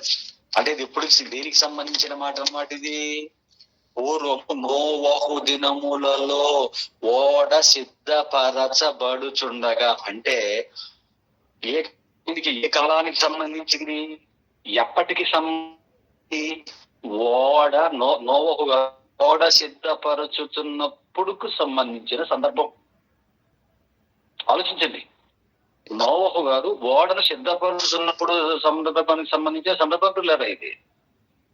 అంటే ఓడను సిద్ధపరచుచుండగా, జాగ్రత్తగా అర్థం చేసుకోండి. అంటే నోవహు గారు ఓడ సిద్ధపరచుచున్నప్పుడు అవిధేయులైన వారెవరు? దగ్గర చెప్పాడు. పూర్వము నోవహు దినములలో జాగ్రత్తగా ఈజీ, ఇది పెద్ద కష్టమే కాదు, ఈజీ. కాస్త మనసు పెట్టి చదివితే అర్థమయ్యే మాటను పైదాన్ని కిందిదాన్ని ఎగరగొట్టి చెరలో ఉన్న ఆత్మల యుద్ధకు వెళ్ళిపోయాడు. గుడ్డివాడు అయిపోయాడు. ఇక్కడ పొడిచేసింది దయ్యం కన్నులు. పైదాన్ని పట్టించుకోవా, కిందిదాన్ని పట్టించుకోవా? చెరలో అనగానే అక్కడ చెర ఇక్కడ చెర, ఓన్లీ చెర చూసుకుంటావా? ఇటు నీ బ్రెయిన్ ఒక బోధకుడుగా నీ బ్రెయిన్ పనిచేయలేదా నీకు? అదేనా ఒక బోధకుడు చేయవలసిన సందర్భము? పిల్లలు చెప్పే పాఠాల్లో కూడా సందర్భం చూసుకుంటుందా? ఈ కనీస జ్ఞానం ఏమైంది? చెర అయిపోయిందా? పదాలు గెలిచి సరిపోతుందా? చూడండి పిల్లరా, పూర్వము నోవహు దినములలో ఓడ సిద్ధపరచుచుండగా, సందర్భం ఇప్పుడు ఇది నోవహు గారు ఓడ సిద్ధపరచుచున్నప్పటికీ సందర్భం. ఒక పక్క ఓడ కడుతున్నా, ఓడ కంప్లీట్ అవ్వలేదు, సిద్ధపరుస్తున్నాడు, కడుతున్నాడు. ఒక పక్కన ఉండగా అవిధేయులైన వారి యుద్ధకు ఇంతకు అవిధేయులైన వారంటే వీళ్ళు ఎవరు వీరంటే, నోవహు గారికి దేవుడు 2 పనులు అప్పగించాడు. ఒకటి, నాయన ఓడ కట్టు. రెండవది, ప్రజల దగ్గరికి వెళ్ళిపోయి రాబోతోంది మహాప్రలయం, వచ్చి ఎండ్రా ఓడలోనికి, బ్రతుకులు మార్చుకోనండ్రా, రండ్రా ఓడలోనికి అని వారికి రమ్మని చెప్పి ప్రకటించుకోనాయన అన్నాడు. ఏమండి, ఇప్పుడు అవిధేయులైన వారు ఓడ సిద్ధపరచుచుండగా అవిధేయులైన వారు ఎద్దుకు అన్నాడు. ఎవరి అవిధేయులంటే నోవహు గారు చెప్పిన దాన్ని నమ్మకుండా ఉన్నటువంటి ఆ కాలంలో ఉన్న జనాంగం. నోవహు గారు జలప్రలయం వస్తాదిరా అని అర్థమయ్యేటట్టుగా సుమారు 100 సంవత్సరాలు ప్రకటిస్తూ ఉంటే, ఒక పక్క ఓడను కన్స్ట్రక్షన్ జరుగుతోంది, ఒక పక్క ఏమో ప్రకటించుకుంటూ ఉన్నాడు 100 సంవత్సరాలు దాటి పైచిలకు. ఎంతమంది నమ్మారు? నోవహు గారి కుటుంబం మాత్రమే నమ్మారు. ఆ 8 మంది నోవహు చెప్పిన మాటలు ఆయన కుటుంబం మాత్రమే నమ్మారు. ఆ 7 మంది నమ్మారు పిల్లలు. మిగతా వాడు ఒక్కడు కూడా నమ్మలేదు. అంటే వాడు ఎవడనమాట? నోవహు గారు చెప్పిన దేవుడి మాటకి అవిధేయుడు. వాడు అవిధేయుడు పిల్లలు. అదే చెప్తున్నాడు. పూర్వము నోవహు దినములలో ఓడ సిద్ధపరచబడుచుండగా అవిధేయులైన వారి యొద్దకు, అంటే నోవహు గారు చెబుతున్న మాటను వినకుండా వారు అవిధేయులుగా ఉన్నారు, పట్టించుకోవట్లేదు. అందుకే అన్నాడు కామబెట్టి, అనగా చెరలో ఉన్న ఆత్మల యొద్దకు. ఇదేంటిది? చెరలో ఉన్న ఆత్మల యొద్దకు. ఇంతకు ఏ ఆత్మలు చెరలో ఉన్నాయి అని మనం ఆలోచించగలిగితే, నోవహు గారి కాలంలో నోవహు గారు చెబుతున్న మాటలు పట్టించుకొనకుండా అవిధేయులుగా ఉన్నవారు ఎలా ఉన్నారు వారంటే, చెరలో ఉన్నవారిగా, చెరలో ఉంచబడినట్లుగా ఉన్నారు. చెరలో ఉండిపోయారు. ఇంతకు ఏంటచ్చారా? చెబుతున్న మాటలను నమ్మలేని పరిస్థితి. వాళ్ళు ఎలా ఉన్నారంటే, నోవహు గారు చెబుతున్నారు, ఆయన చెబుతున్నప్పుడు నమ్మాలనిపిస్తుంది, కానీ నమ్మలేని స్థితి. ఎందుకు? వారు ఉన్నటువంటి పాపం. చాలా మంది చూడండి, తాగుబోతులు ఉంటారు. వాక్యం చెబుతున్నప్పుడు వాళ్ళు బాగా వింటారు, మారాలనుకుంటారు, కానీ మళ్ళీ ఏమంటారు తెలుసా? కొద్ది రోజులకి, నేను మానలేకపోతున్నాను బ్రదర్, దేవుని నమ్మాలనుంది, క్రీస్తుని నమ్మాలి, ఆయన దగ్గర రావాలనుంది, కానీ ఈ తాగుడు నుంచి నేను బయటపడలేకపోతున్నాను బ్రదర్, దీన్ని నేను జయించలేకపోతున్నాను బ్రదర్, ఇందులో నుంచి బయటపడలేకపోతున్నానంటే వాడు దేంట్లో ఉన్నాడు అనమాట? తాగుడు అనే పాపం అనే చెరలో ఉన్నాడు. ఏమండి, ఈ సిగరెట్ల నుంచి నేను బయట పడలేకపోతున్నాను బ్రదర్, అంటే నేను మానలేకపోతున్నాను, దాటలేకపోతున్నాను, దీన్ని జయించలేకపోతున్నానంటే వాడు ఆ పాపం అనే ఆ చెరలో ఉన్నాడు. శరీర అక్రమ సంబంధాల్లోంచి నేను దీనిని మానుకోలేకపోతున్నాము అంటున్నారంటే, దానికి సంబంధించిన కొందరేమో తాగుడికి సంబంధించిన చెరలో ఉన్నాడు, దాన్ని తాగును జయించలేడు. కొందరు శరీర సుఖాలను జయించలేడు, మరో చెడ్డ అలవాటును జయించలేడు, మరొకడు అబద్ధాలను జయించలేడు, ఇంకొకటి ఈర్ష్యను జయించలేడు. ఆ రోజున్నటువంటి నోవహు గారి కాలంలో ఉన్న ప్రజల యొక్క పరిస్థితి, జీవన విధానాన్ని, వారి బ్రతుకును చూస్తే బైబిల్లో నోవహు దినములలో 24:38 చెప్తాడండి. మత్తయి సువార్త, యేసుక్రీస్తు ప్రభువు వారు మత్తయి సువార్త 24:38 నోవహు ఓడలోనికి వెళ్ళి దినవరకు జనులు తినుచు, తాగుచు, పెళ్లికిచ్చుచు, పెళ్లి చేసుకొనుచు, పెళ్లికిచ్చుచు ఉండి అంటాడు.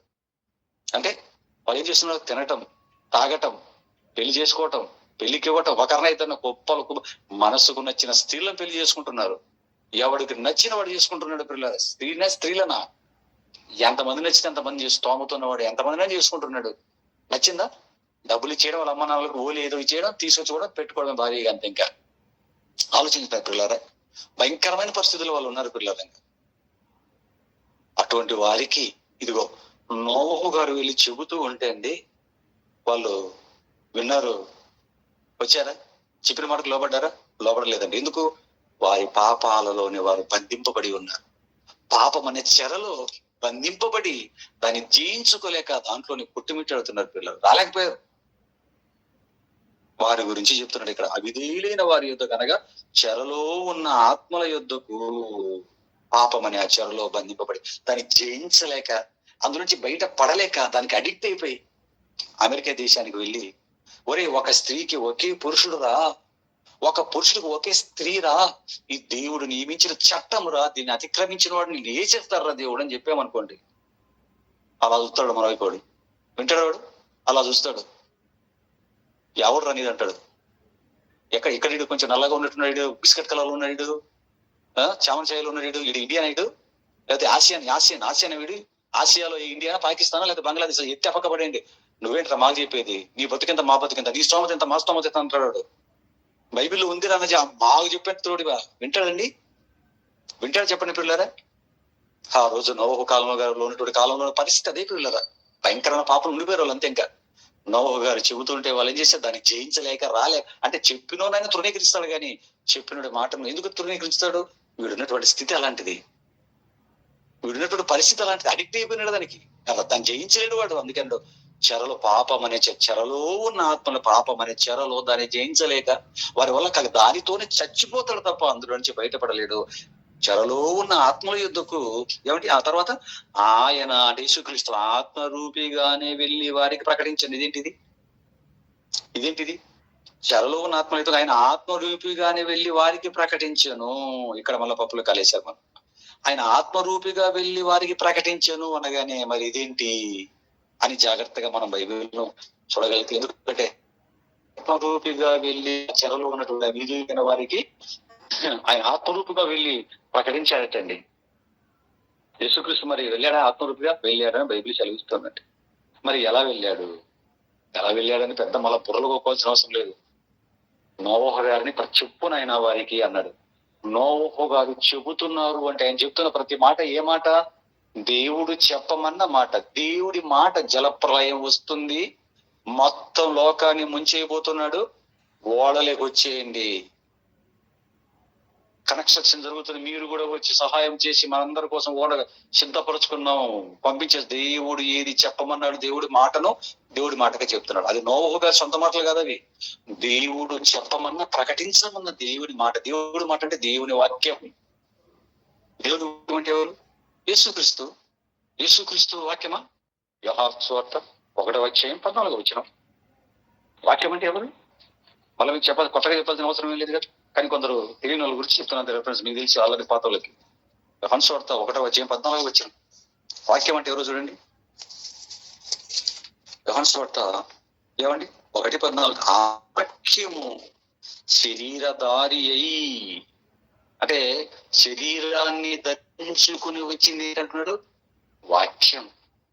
ఆ వాక్యం అంటే యేసు దేవుడి దగ్గర ఉన్నటువంటి ఆ వాక్యం, తండ్రి అయిన దేవుడి కుడి పార్శ్వాన మహాసింహాసనటువంటి ఆ వాక్యము శరీరధారి, శరీరాన్ని ధరించుకొని కృపాసత్య సంపూర్ణుడుగా మన మధ్య నివసించేను. ఆయన యేసుక్రీస్తు అద్వితీయ కుమారుడు అని చూడండి. యేసుక్రీస్తు వాక్యం అంటే ఎవరు? యేసుక్రీస్తు. అంటే నోవహు గారు వాక్యం ప్రకటిస్తున్నాడు అంటే ఆత్మరూపిగా వాళ్ళ దగ్గరికి ఏం వెళ్తుంది? వాక్యం. యేసుక్రీస్తు వెళుతున్నాడు. అదే చెప్తున్నాడు పిల్లరా. భూమి మీద పాపం అనే చెరలో జయించలేని పరిస్థితుల్లో ఉన్న వారి దగ్గరికి నోవహు గారు చెబుతున్న దేవుడి మాట ద్వారా ఎవరు వెళ్తున్నారు వారి దగ్గరికి? యేసుక్రీస్తు ప్రభువు వారు వెళ్తున్నాడు అన్నాడు చూడండి. ఇదే పిల్లరా దాని అర్థం. అంతే తప్ప ఇది చెబుతూ నోవహు గారి కాలంలో జరిగిన సందర్భాన్ని ఇక్కడ చెబుతున్నాడు, ఉటంకిస్తున్నాడు తప్ప పిల్లరా మన వాళ్ళు చెప్పినట్లుగా చచ్చిపోయినటువంటి వారు ఆత్మలుగా పాతాళమనే చెరలో ఉంటే యేసుక్రీస్తు వారు చెరలో మరణించి అక్కడికి వెళ్ళిపోయి వాళ్ళకు వాక్యం ప్రకటించి అసలు పాతాళానికి వెళ్ళిపోయిన వాడికి వాక్య ప్రకటన జరుగుతుందంటారా? భూమి మీద వాక్య ప్రకటన విని మారిన వాడు పరదేశం వెళ్ళిపోతాడు. మారిన వాడు వేదనకరమైన స్థలంలో అగ్ని జ్వాలలోకి వెళ్ళిపోతాడు. అగ్ని జ్వాలలోకి వెళ్ళిపోయిన వాడికి మరలా వాక్యం ప్రకటన. మీరు ఆలోచించండి, దీన్ని బైబిల్ సమర్థిస్తుందంటారా పిల్లరా? మన వాళ్ళు చరాచరాన్ని ఊహించుకొని కట్టుకథలలో చెప్పుకున్న మాటలే తప్ప ఇది మరణించిన వారి ఆత్మలకు సంబంధించిన సందర్భం కాదు పిల్లరా. నోవహు గారు ఓడను సిద్ధపరచుచుండగా జరిగినటువంటి సందర్భాన్ని ఇదిగో మనకు బైబిల్లో దేవుడు ఇక్కడ వ్రాయించాడు. కాబట్టి పౌలు గారు రాసింది, పేతురు గారు చెప్పినటువంటిది రెండు ఒక్కటి కాదు పిల్లరా. పౌలు గారు చెప్పిన సందర్భం వేరు, పేతురు గారు చెబుతున్న సందర్భం వేరు. పౌలు గారు చెప్పిన సందర్భం వేరు, పేతురు గారు చెప్పిన సందర్భం వేరు. పౌలు గారు చెప్పిన సందర్భం వేరు, పేతురు గారు చెప్పిన సందర్భం వేరు అని ఎందుకు ఇన్నిసార్లు చెప్తున్నానంటే, పేతురు గారు రాస్తున్న సందర్భం క్రీస్తు పూర్వముకి సంబంధించింది. క్రీస్తు పూర్వపు జరిగిన సంగతిని పేతురు గారు రాస్తున్నారు.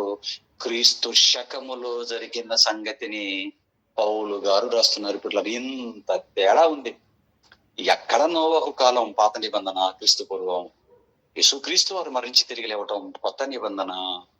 ఆలోచించండి, క్రీస్తు పూర్వపు సంగతిని పేతురు గారు, క్రీస్తు శకపు సందర్భాన్ని పౌలు గారు రాశారు పిల్లలు. కాబట్టి ఈ రెండు ఒక్కటిగా చెప్పేవాడికి ఈ వివరణ, ఈ కాలము, సందర్భాలు తెలియకపోతే ఇదిగో ఇలాగే జరుగుతుంది పిల్లలు, ఇలాగే జరుగుతుంది పిల్లలు. అందుకే వాక్యాన్ని జాగ్రత్తగా చూసుకోవాలి. కాబట్టి మీకు క్లియర్ అయిపోయిందా? అంటే మన వారు చెప్తున్నట్లుగా క్రీస్తు మరణించినప్పుడు పాతాళ లోకానికి వెళ్ళి అక్కడ ఉన్నటువంటి ఆత్మలు వాక్యాన్ని ప్రకటించి వారిని తీసుకొని వెళ్ళి పరలోకాన్ని తీసుకెళ్లిపోయాని కొందరు అనేకులు చెప్తే, మధ్యాకాశంలో పెట్టాడని మరికొందరు చెప్తే, అదే మూడో ఆకాశం. మూడో ఆకాశం అంటే పాతాళని మూడో అవకాశం, మొదటి ఆకాశం పరలోకం, రెండో అవకాశం ఈ లోకం, మూడో ఆకాశం పాతాళ లోకం.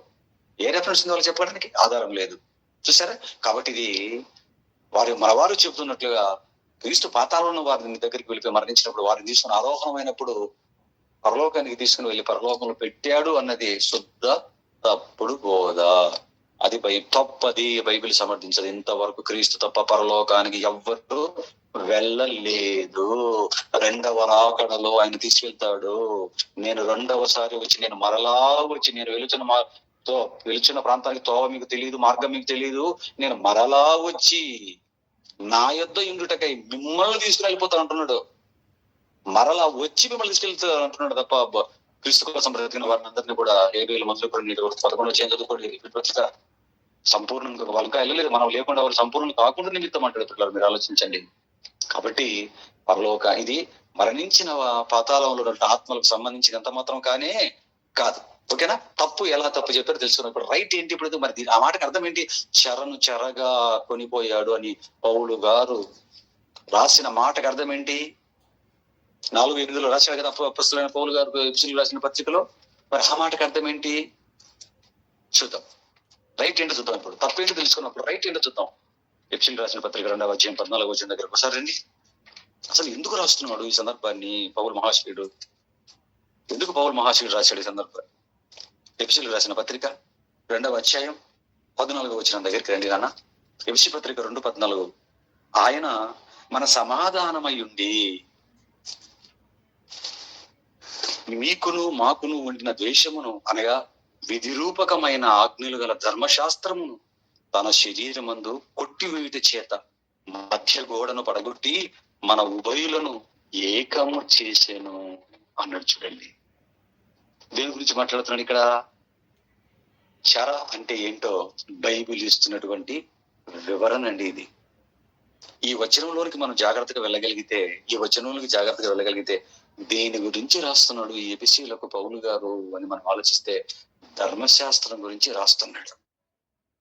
అన్ని జనులను, యూదులను విడగొట్టి ఒకరొకరు కలుసుకోనకుండా మధ్య అడ్డుగోడగా ఏదైతే ఉందో ఆ విధి రూపకమైన ఆజ్ఞలు గల ధర్మశాస్త్రం అన్నాడు. చూడండి, ఆయన మన సమాధానమై ఉండి, అంటే మన అంటే యూదులమైన మాకు, అన్ని జనులను మీకు, మన సమాధానమైన మీకును మాకును ఉండిన ద్వేషమును అనగా విధి రూపకమైన ఆజ్ఞలు గల ధర్మశాస్త్రం తన శరీరమందు కొట్టి వేయుట చేత మధ్య గోడను పడగొట్టి మన ఉభయులను ఏకము చేసెను. ధర్మశాస్త్రం గురించి మాట్లాడుతున్నాడు. ధర్మశాస్త్రం అనగానే మనకు వెంటనే మోషే గారి కాలానికి వెళ్ళిపోవాల్సింది ఉంటుంది. ఎప్పుడు ఇచ్చాడు ధర్మశాస్త్రాన్ని?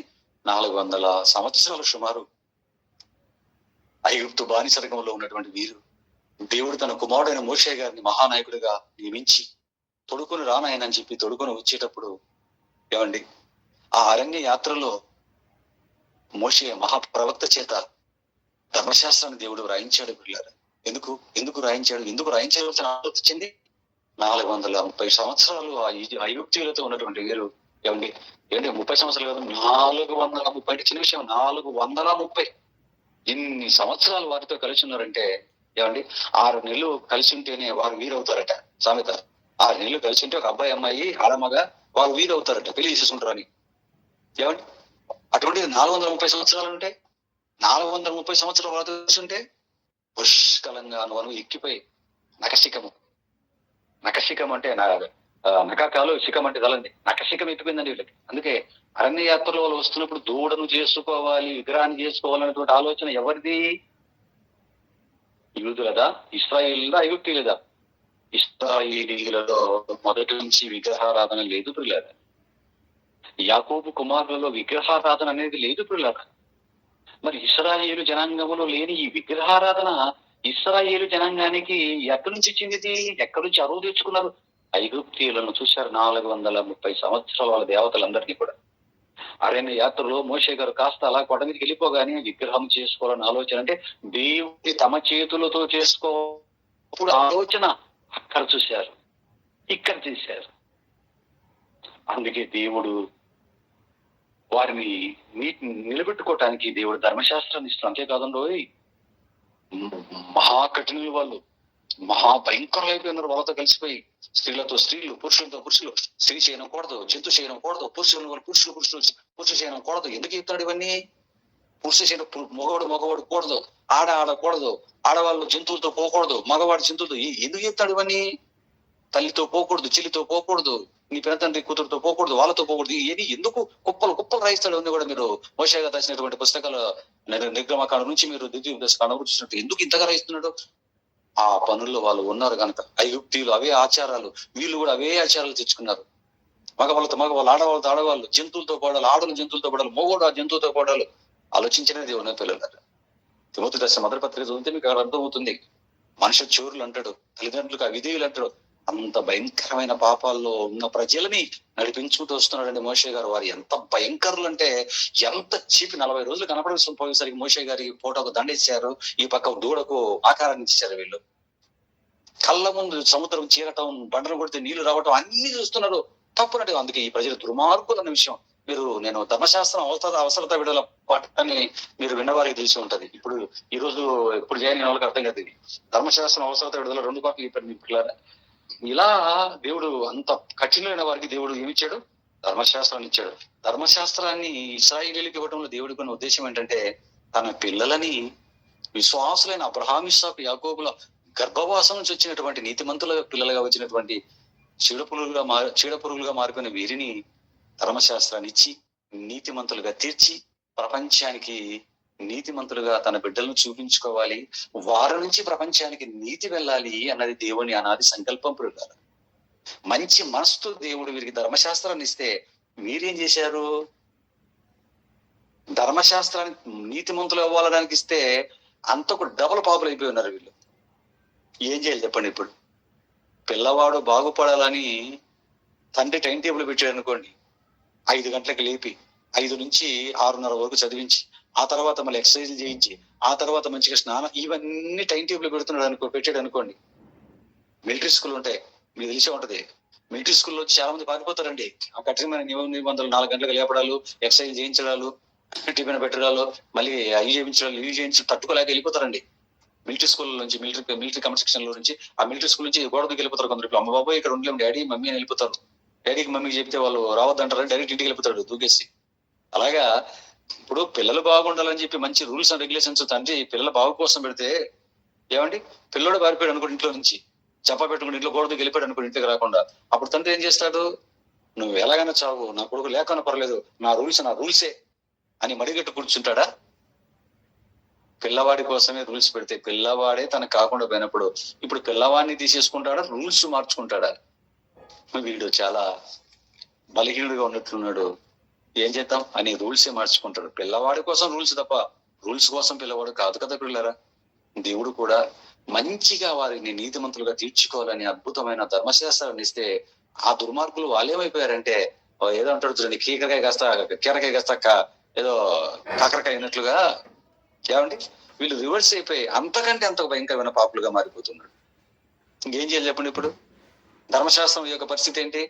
ఒక ఆజ్ఞ విషయం అన్ని పాటించి 99 పాటించి ఒక ఆజ్ఞ విషయం తప్పిపోయినాడు అనుకోండి, ఆజ్ఞలు అన్నింటి విషయాలు వాడు తప్పిపోయినట్టే. యాకోబు పత్రిక 2:10. ఇక నుంచి జాగ్రత్తగా వినాలి పాఠం. కొంచెం హార్డ్ అవుతుంది, అయినా సరే పర్లేదు, ఈజీగా అర్థమవుతుంది.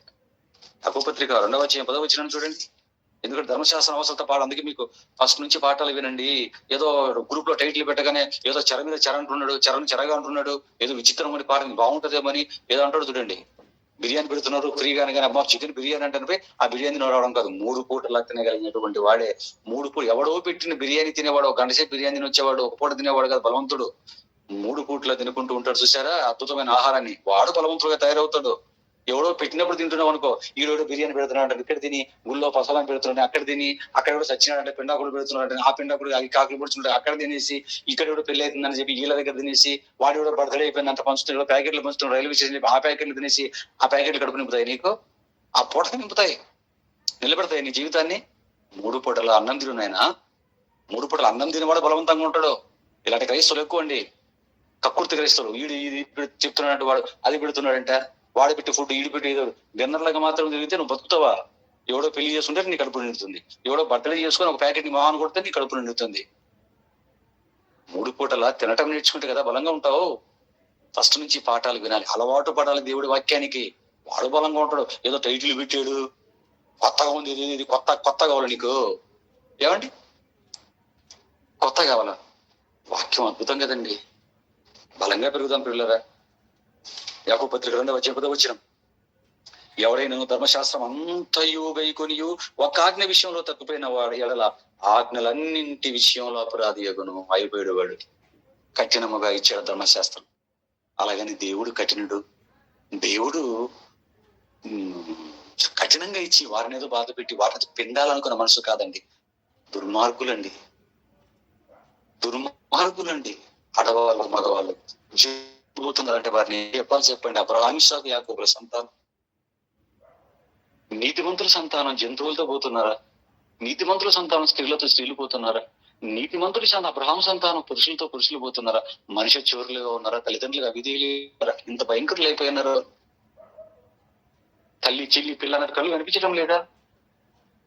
ఎందుకు ఇన్ని రాస్తున్నాడు? ఇలా చేయకూడదు, అలా చేయకూడదు, నీ రక్త సంబంధికి ఇలా చేయకూడదు అని నీకు నీ తండ్రి రక్తం ఎందుకు ఇంతగా రాస్తున్నాడు? ఆ పాపాలన్నీ వాడు చేస్తున్నారు కాబట్టి రాశాడండి.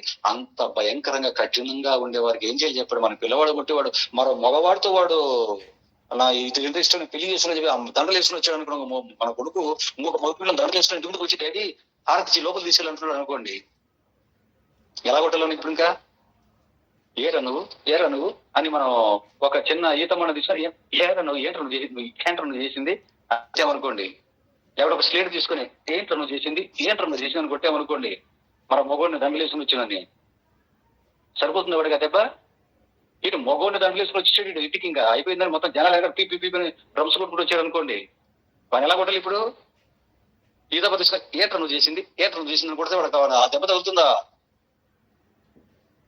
తలుపేసి మెడ పట్టుకుని బయటికి గెంటతాడా? కఠినమైన తప్పులు చేసినప్పుడు కఠినమైన నిర్ణయాలు. దేవుడికి తప్పు లేదు, యథార్థవంతుడు, వారిని మంచి దారిలో పెట్టుకోవడానికి ఇచ్చాడు. పెద్ద తప్పులు చేస్తున్న వారికి కఠినంగా ఇచ్చాడు ధర్మశాస్త్రం. బాగుపడతారు వీళ్ళని. వాళ్ళేం చేశాడు? ఇరుక్కుపోయాడు దాంట్లో వాడు. అంతగా డబ్బులు చేసి ఎందుకంటే ఇదంతా పాపదంతా ఎత్తిపోయిన బాబు క్యాండిడేట్ అయిపోయాడు, ఇరుక్కుపోయాడండి వాడు. ఏం చేయాలి చెప్పండి ఇప్పుడు? గలతీయులకు రాసిన పత్రిక 3వ అధ్యాయం 23వ వచనం కీ రిఫరెన్స్ ఈ పాఠానికి. గలతీ 3:23 కీ రిఫరెన్స్. జాగ్రత్తగా క్లీన్ చేసుకోండి. గలతీ పత్రిక 3వ అధ్యాయం 23వ వచనం చూడండి కన్నా. గలతీ 3:23 ఈ పాఠానికి కీ రిఫరెన్స్ ఇది. గలతీ 3:23 విశ్వాసము వెల్లడి కాక మునుపు. ఒకటి కింద మూల భాషలో ఏం పెట్టాడు చూడండి. మూల భాష హెబ్రూ భాష ఏముంది అక్కడ? మూల భాషలో విశ్వాసము రాక మునుపు. తెలుగులో ఉన్నది అక్కడ ఉంది. విశ్వాసము రాక మునుపు అంటే విశ్వాసం అనేది వెల్లడి కాలేదనమాట.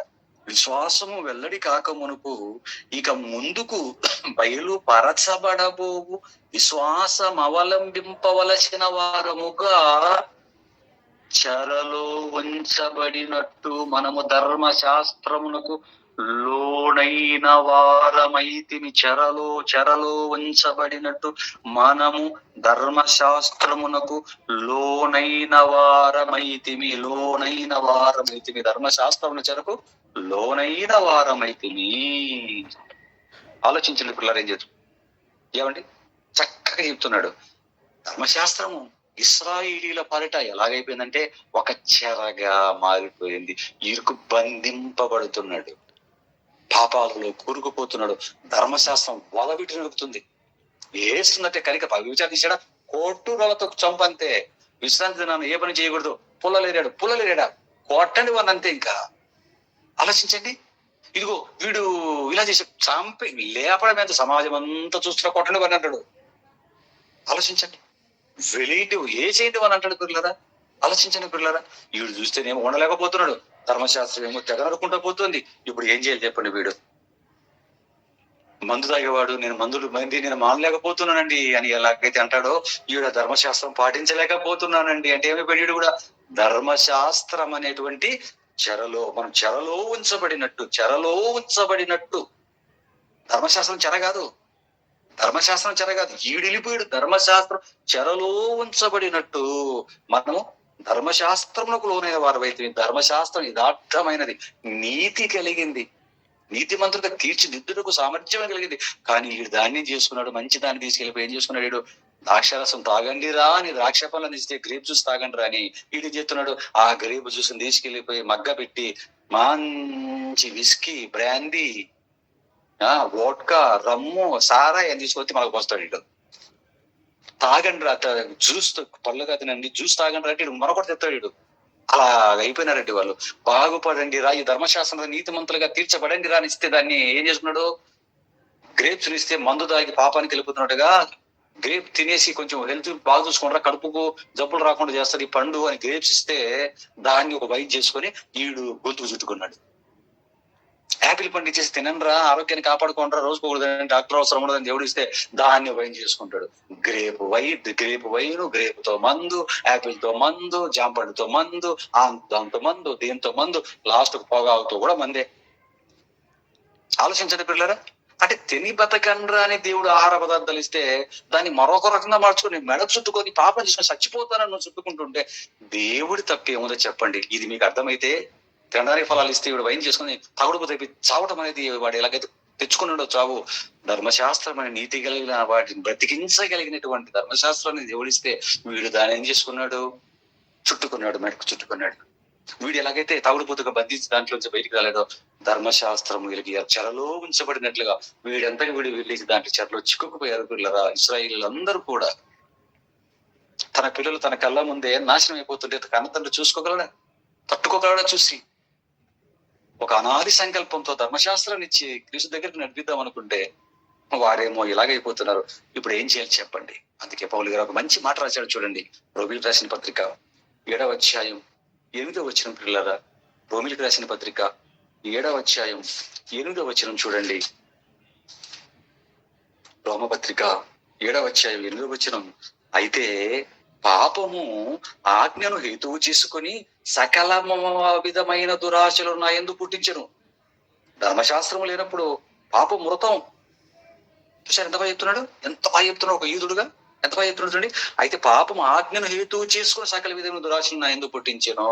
ఇది చెయ్యొద్దురా అంటే దాని మీద ఎక్కువ ఆశ పెట్టుకుంటున్నాడండి. మనం కూడా అంతే కదండి. అబద్ధాలు ఆడొద్దు అంటే అదే చేస్తాడు. సినిమాలు చూడొద్దు అంటే అవే చూస్తాడు. ఊరే నేను ఈ అవసరమైనంత వరకే నెట్ వాడుకోరా, తర్వాత మంచిగా వాడుకోరా, దాన్ని పక్కన పడేయాలి అంటే అదే పట్టుకుని చూస్తాడు. మంచి కోసం సెల్ ఫోన్ వస్తుంది దాన్ని చుట్టుకుంటున్నాడు వీడు కూడా మెడకి. ఆలోచించండి. అదే చెప్తున్నాడు పౌలు గారు. పాపము ఆజ్ఞను హేతువు చేసుకొని సకల విధములైన దురాశలు నా యందు పుట్టింది. ధర్మశాస్త్రం లేనప్పుడు పాపం అంటే దాని పాపం హేతువు చేసుకొని దురాశలు పుట్టిస్తే నువ్వు వెళ్ళిపోతావా? దేవుడు చెప్పిన ఆజ్ఞకు లోపడవా? వీడు ఆజ్ఞ వద్దు చేయొద్దంటే అదే చేస్తున్నాడు. అదే చేసేసరికి ఆజ్ఞ ఏమైపోయిందండి? నా యందు పుట్టించి ధర్మశాస్త్రం లేనప్పుడు పాపం మృతము. ధర్మశాస్త్రం లేదనుకోండి ఏ తప్పు లేదు, ఏం చేసినా తప్పు కాదు. అందుకే వాళ్ళు ఇష్టం వచ్చినట్టు చేశారు. వాళ్ళు ఒకటి పెళ్లిళ్ళు చేసుకుంటే మరొకటి మందు తాగి పడిపోతే మరొకటి ఇష్టం వచ్చినట్టు బతికితే ఏమండి? చూడండి వాళ్ళు ఏం చేశారు.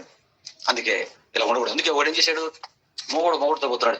ఏరా మొగుడుతో పోతున్నావు అంటే ఏం తప్పేముంది, ఎవరు చెప్పాడు తప్పు, అదే నాకేం తప్పు, ఇష్టం వచ్చింది పోయినా, నువ్వే మా ఆడవాళ్ళు తప్పు, ఇద్దరు తప్పు చేసినారు, ఏం తప్పేముంది, మేమేం తప్పు చేసాం, అనిపించింది చేసాం, నువ్వే మా గాడితో పోతున్నావు, నువ్వే మా గుర్రం దగ్గర పోతున్నావు అంటే ఏం తప్పేముంది, దాన్ని చూస్తే నాకు కోరిక కలిగింది పోతున్నా, నువ్వే నాకు చెప్పడానికి అంటుంది ఆమె. చూసారు, ఆజ్ఞ లేదు, విచ్చలబెడతాను, ఆజ్ఞ ఇచ్చాడు. అప్పటికైనా మానాలా? ఇంకా ఎక్కువ వెళ్ళిపోతారండి. ఇంకేం చేయాలి చెప్పండి పిల్లలు? ఒకరా ఇద్దరు ముగ్గురు 1,10,00,000 ఇస్రాయేల్ అందరూ వెళ్ళిపోయేసరికి పాపానికి ఏమొచ్చిందన్నమాట. ఇప్పుడు ఇంకా పాపం వచ్చేసింది. అది చెప్తున్నాడు. ధర్మశాస్త్రం లేనప్పుడు పాపము మృతము అన్నాడు. లా వచ్చిన తర్వాత పాపానికి ఏమొచ్చిందనమాట, బలం వచ్చింది అన్నాడు. చూడండి ఏమండి, దేవుడు పాపాన్ని ప్రోత్సహిస్తాడా చెప్పండి పిల్లరా? మరొక మంచి మాట చూడండి, 7వ అధ్యాయం 12వ వచనానికి కిందికి రండి. ఎక్సలెంట్ అండి, సూపర్ అండి, నిజంగా పౌలు గారు 7వ అధ్యాయం 12వ వచనం బాగా నేర్చుకున్నాడు కదండి, బాగా చెప్పాడండి. అందుకే మనకి 12వ వచనం 7:12 కాబట్టి ధర్మశాస్త్రం పరిశుద్ధమైనది, ఆజ్ఞ కూడా పరిశుద్ధమైనది, నీతి గలదియు ఉత్తమమైనది, మంచిదది. ధర్మశాస్త్రం అత్యుత్తమమైనది. ధర్మశాస్త్రం దేవుడు ఇంత అత్యుత్తమైన దాన్ని దేవుడు లోపం లేకుండా ఇస్తే వీళ్ళేం చేస్తున్నారు?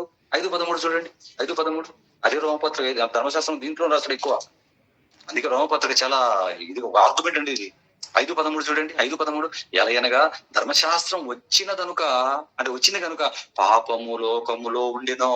ఆజ్ఞ రాగానే పాపానికి బలం వచ్చింది, కానీ ధర్మశాస్త్రము లేనప్పుడు పాపము ఆరోపింపబడుతున్నారు. లా లేకుంటే పాపము లేదు, ఆజ్ఞ లేకుంటే తప్పు లేదు, నీ ఇష్టం వచ్చేట్లుగా ఏమైనా చేయొచ్చు అన్నాడు. కానీ ధర్మశాస్త్రం ఇచ్చేశాడు, ఆజ్ఞ వచ్చేసింది, వీడు దాన్ని పాటించటం లేదు. ఏమండి మరి ఇప్పుడు ఏం చేయాలి? ఇప్పుడు దీన్ని తీసేయాలి. వాడు పాటించట్లేదు, స్ట్రిక్ట్ గా ఇంట్లో గోడ పారిపోతున్నాడు పిల్లోడు. మన రూల్స్ అండ్ రెగ్యులేషన్స్ పెడితే ఇప్పుడు ఆ రూల్స్ అండ్ రెగ్యులేషన్స్ పడకండి. బిల్లు పెట్టడం, ఏదైనా పెట్టడం ఈజీ అండి. బిల్లు పాస్ చేసుకొని ఒక చట్టాన్ని రూపొందించుకోవడం ఈజీ అండి. దాన్ని సవరణలు చేయాలంటే ఎంత కష్టమో తెలుసా పిల్లారా? ఎంత కష్టమో తెలుసా అండి? దాన్ని సవరణ చేయాలంటే చాలా కష్టం. దేవుడు కూడా ధర్మశాస్త్రాన్ని ఇచ్చాడు. మరి ఇప్పుడు ధర్మశాస్త్రాన్ని ఇస్తే వీళ్ళేమో ఇలాగైపోతే ఇప్పుడు ఏం చేయలేక బిడ్డలు పోగొట్టుకోలేరు కదా దాని పిల్లల్ని. ఇప్పుడు ధర్మశాస్త్రాన్ని సవరించాలి, లేదా ధర్మశాస్త్రాన్ని సవరించి అలాగా జాగ్రత్తగా దాన్ని తీసేయాలి. ఎందుకంటే వీడు పాటించలేకపోతున్నాడు, ఇంకేం చేయాలి చెప్పండి? ఎత్తేయాలనుకున్నాడు దేవుడు. దాన్ని ఎత్తేద్దామంటే అది ఈజీగా పోతుందా? అది ఈజీగా పోయేది కాదు, అది ఈజీగా పోదు. నెరవేర్చి కొట్టేయాలి, దాన్ని నెరవేర్చి కొట్టివేయాలంటే ఎప్పుడు ఎవరు కొట్టివేయాలి? ఆ సామర్థ్యం ఎవరికి ఉంది అంటే ధర్మశాస్త్రాన్ని అంతగా చక్కగా పాటించగలిగి ఏ పాపం లేకుండా దాన్ని నెరవేర్చి దాన్ని కొట్టివేయాలి. అలాంటి మహానుభావుడు ఎవరయ్యా అంటే దేవుని అనాది సంకల్పం మేరకు యేసుక్రీస్తుని లోకానికి పంపించాడు దేవుడు. వీళ్ళునైనా వాళ్ళందరూ నేను తినడానికి ద్రాక్ష పళ్ళు ఇస్తే వైన్ చేసుకుని చుట్టుకొని తాగుబోతులుగా చచ్చి నరకానికి పోయినట్లుగా నీతి గల అత్యుత్తమమైనటువంటి ధర్మశాస్త్రాన్ని ఇస్తే దాన్ని మరొకరంగా మార్చుకొని వారి మెడకు వారే బిగించుకొని చచ్చిపోతే వెళ్ళిపోతున్నారు. నైనా పిల్లలను పోగొట్టుకోలేరు. నేను నా పిల్లలు అబ్రహాము ఇస్సాకు ఇచ్చిన మాట వారి ద్వారా ప్రపంచానికి నీతిని వెల్లడపరచాలనుకుంటున్నా, సంకల్పం దెబ్బతింటుందన్నాను. నువ్వు వెళ్ళు నాన్న అన్నాడు. వచ్చాడండి. అందుకే యేసుక్రీస్తు వారు వచ్చారు. చెరలో ఉంచబడినట్లుగా ధర్మశాస్త్రం అనే ఆ చెరలో ఉన్నట్లుగా వాళ్ళందరూ కూడా అలాగా ధర్మశాస్త్రం అనే చెరలో దాన్ని పాటించలేక కొట్టబడుతూ అలాగా ఉండిపోయినప్పుడు పిల్లరా యేసుక్రీస్తు వారు వచ్చారు. వచ్చి ఏం చేశాడు? ధర్మశాస్త్రాన్ని ఒక పక్క నెరవేరుస్తూ పాపపు బలాన్ని లేకుండా చేశాడు, పాపానికి బలము లేకుండా చేశాడు పిల్లరా. ఎందుకంటే ఒక హంతకుడు వచ్చి ఎవరైనా ఒక వ్యక్తి హంతకుడు వచ్చి నేనే చేశానండి మర్డర్, మొత్తం నేను చేశాను, నేనే కత్తితో పొడిచాను, మొత్తం నేను చేశాను అన్నాడు అనుకోండి, నా చట్టం ఏం చేస్తుంది? ఏం చేయలేదు, అతన్ని ఒప్పేసుకున్నాడు. ఏమి చేయదు చట్టం అంతా వీక్ అయిపోతుంది. చంపాం, నేర స్టేషన్కి వెళ్ళి కత్తి ఎక్కడ పెట్టి నేనే చంపాను సార్, అరెస్ట్ చేయను అనుకోండి, నువ్వే చంపావా? నేనే చంపాను సార్, తీసుకెళ్ళి కొట్టుకు. ఏనైనా నేనే చంపాను సార్, ఇలా చంపాను సార్ అన్నావు అనుకో, తీసుకెళ్ళండి నాయన అంటాడు. అంతే. ఇంకా ఏముండవు, వాదోపవాదనలు, ఈ శిక్షణ ప్రకారం ఈ శిక్ష నా ఏముండవు ఇంకా. కానీ చేసి కూడా నేను చేయలేదు అంటున్నాను అనుకోండి, ఇప్పుడు వారిని ఇరికించాలంటే శిక్షణలన్నీ బయట తీస్తారు వీళ్ళు. ఆలోచించండి పిల్లరా, ఆ స్థానంలోకి యేసుక్రీస్తు వచ్చాడు. యేసుక్రీస్తు వచ్చాడు. నాకు ఏం శిక్ష? ప్రజలందరూ చేయలేకపోయి దానికి దొరికిపోయినటువంటి ఆ శిక్షను తన మీద ధర్మశాస్త్రం నెరవేరుస్తూ, మర్చిపోకూడదు, ధర్మశాస్త్రాన్ని నెరవేర్చి, ఎందుకంటే సున్నైనను పుల్లైనను నెరవేరు వరకు అది కొట్టివేయబడుతున్నాడు కదా, మధ్య కూడా తీసేయాలి కదా. ఇప్పుడు అన్ని జీవులను వీళ్ళని కలపాలి, ఇటు వీరిని కలపాలి, లేకపోతే ఇద్దరు పోతారు. కాబట్టి వచ్చాడు, ధర్మశాస్త్రాన్ని నెరవేరుస్తూ మరొక ఏం చేశాడు, ఆ ధర్మశాస్త్రం అనే చెరలోకి వెళ్ళిపోయినటువంటి వీరందరినీ కూడా బయటికి తీయటానికి ఆయన దానికి వెళ్ళిపోయి, ధర్మశాస్త్రం పాటించిన వాడు మానున వేలాడి చంపబడాలి కదా. వాస్తవానికి మనకు పడవలసినటువంటి శిక్షని ఆయన ఏం చేస్తున్నాడు, ఆయన మీద ఓ పక్క ధర్మశాస్త్రాన్ని తీసివేసి కృప అనే కొత్త నిబంధనను మనకు ప్రవేశపెట్టాలి అంటే ఏం చేయాలి? ఇప్పుడు దాన్ని తీసేసి దీన్ని ఇవ్వాలి అంటే నెరవేర్చి తీసివేయాలి. దాన్ని నెరవేరుస్తున్నాడు. ఏమండి, నెరవేర్చకపోయినందుకు రావాల్సిన శిక్షను తన మీద వేసుకున్నాడు పిల్లలు, తన మీద వేసుకున్నాడు. అలాగా ప్రపంచ ప్రజానీకాన్ని అటు వారిని ఇటు మనల్ని అలా తప్పించేసి ఆయన మీద వేసుకొని ఆ గొప్ప శిలువ యాగం ద్వారా ప్రపంచానికి రక్షణ కృపను తెచ్చేసాడు పిల్లలు. ఉచితంగా కృపను తెచ్చేసాడు ఆయన. ఇప్పుడు క్రీస్తు నమ్మండి, నమ్మటం ద్వారా మీరు విశ్వాసులు అయిపోతారు. క్రీస్తు రక్తం కడగటం ద్వారా మీరు పరిశుద్ధులుగా మారతారు. పరలోకానికి రావచ్చిన ఆయన ఎన్ని పాపాలు చేసినా కూడా మీరు మారారా? క్రీస్తును అంగీకరించారా? ఆయన ధరించుకోండి, క్రీస్తు రక్తంతో కడుక్కోండి, ఆయన ఇంకైనా బాగుపడండి.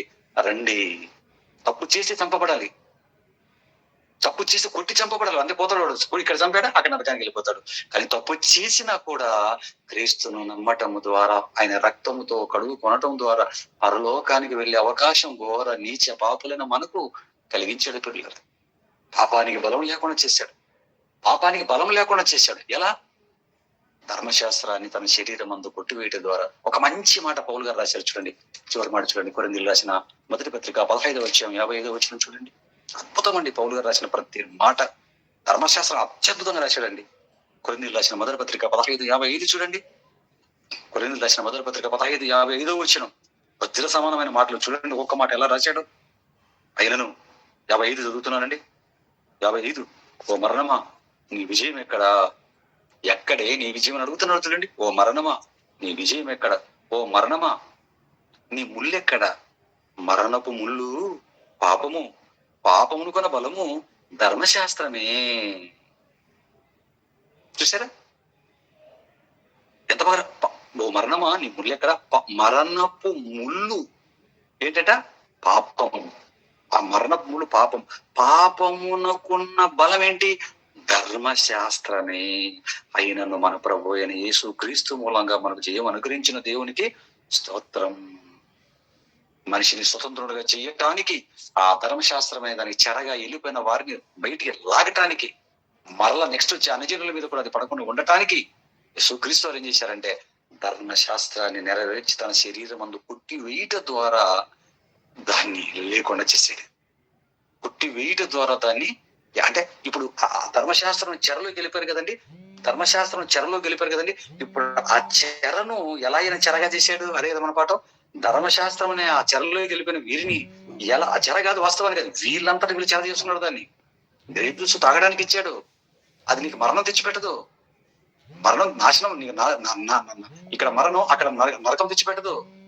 ఆ గ్రేపు జ్యూసును తిని కడుపు నింపుకోవడానికి నీకు ఇస్తే నువ్వు మరొకటి చేసావు చూసావా? మందుగా అది తాగుడుబోతు అయిపోయి చూసావా? అనేకులు అలా చేసావు, నువ్వు అయిపోయి అనేకులు నాశనం చేసి చచ్చి నరకానికి వెళ్తున్నావు చూసావా? ఇది నీకు అర్థమైతే వాళ్ళు కూడా దేవుడు అత్యుత్తమైన ధర్మశాస్త్రాన్ని నీతి కలిగిన ఇస్తే ఇంకొక రకంగా తిప్పుకున్నాడు వీడు. ఇప్పుడు ఏం చేయాలి చెప్పండి? అది వాళ్ళంతా కూడా గొంతుకు బిగించుకున్నారు దాన్ని. ఇప్పుడు ఆ చెరలోకి వెళ్ళిపోయిన వీరిని తీసుకురావాలంటే చెరను, ఆ ధర్మశాస్త్రం చెరను ఏం చేసాడు? ఇప్పుడు దాన్ని బంధించాలి, దానికి పవర్ లేకుండా చేయాలి. పులిని ఎలా బంధించాడో ఫస్ట్ ఒక బోన్ లో, ఆ తర్వాత మిగతా వాళ్ళకి అపాయం లేకుండా మరో చెరలో పెట్టుకుని తీసుకెళ్లిపోయినట్టుగా ధర్మశాస్త్రాన్ని బిగించి దాన్ని చెర చేసి, చెరను ఆల్రెడీ చెరగా ఉంది మనుషులకు, ఆ చెరను మరలా చెర తీసుకెళ్ళిపోవాలి. ఎలా తీసుకెళ్ళిపోయాడు? దాన్ని ఎలా బంధించాడు? తన మరణము ద్వారా, తన శిలువ మరణము ద్వారా ఏం చేశాడు? అదే చెప్తున్నా ఇక్కడ పౌలు గారు. మరణమని ముళ్ళెక్కడ? మరణములు పాపం, పాపముకున్న బలం ధర్మశాస్త్రాన్ని ఆ శిలువ మరణము ద్వారా ఏం చేశాడు? దాన్ని అరెస్ట్ ధర్మశాస్త్రం చెరగా చేసుకున్న మనుషులు చేసుకున్న ఆ చెరను ఆయన మరణము ద్వారా చెరను బిగించాడు పిల్లలు. దాన్ని చెర బిగించి దాన్ని ఏం చేశాడు? ఎత్తి పడేశాడు, తీసుకెళ్లిపోయాడు అన్నాడు. చూడండి, మన మీద మరలా దానికి పవర్ లేకుండా చేశాడు. అంటే పాపానికి మరణపు ముళ్ళైన పాపానికి బలమైన ధర్మశాస్త్రాన్ని నిర్వీర్యం చేశారు. అదే యేసుక్రీస్తు వారు చేసినటువంటి గొప్ప త్యాగం మన కోసం చూడారు. పవర్ లేకుండా చేశాడు యేసుక్రీస్తు వారు. మరణానికి శిక్ష విధించాడు. ఎలాగా? తన రక్తం తను మరణించడం ద్వారా మరణానికి శిక్ష విధించినట్లుగా అయిపోయింది. అందుకే తిరిగి లేచిన తర్వాత ఏమన్నాడో చివరిగా ఒక్క మాట చూడండి, ఓపిక చేసుకొని.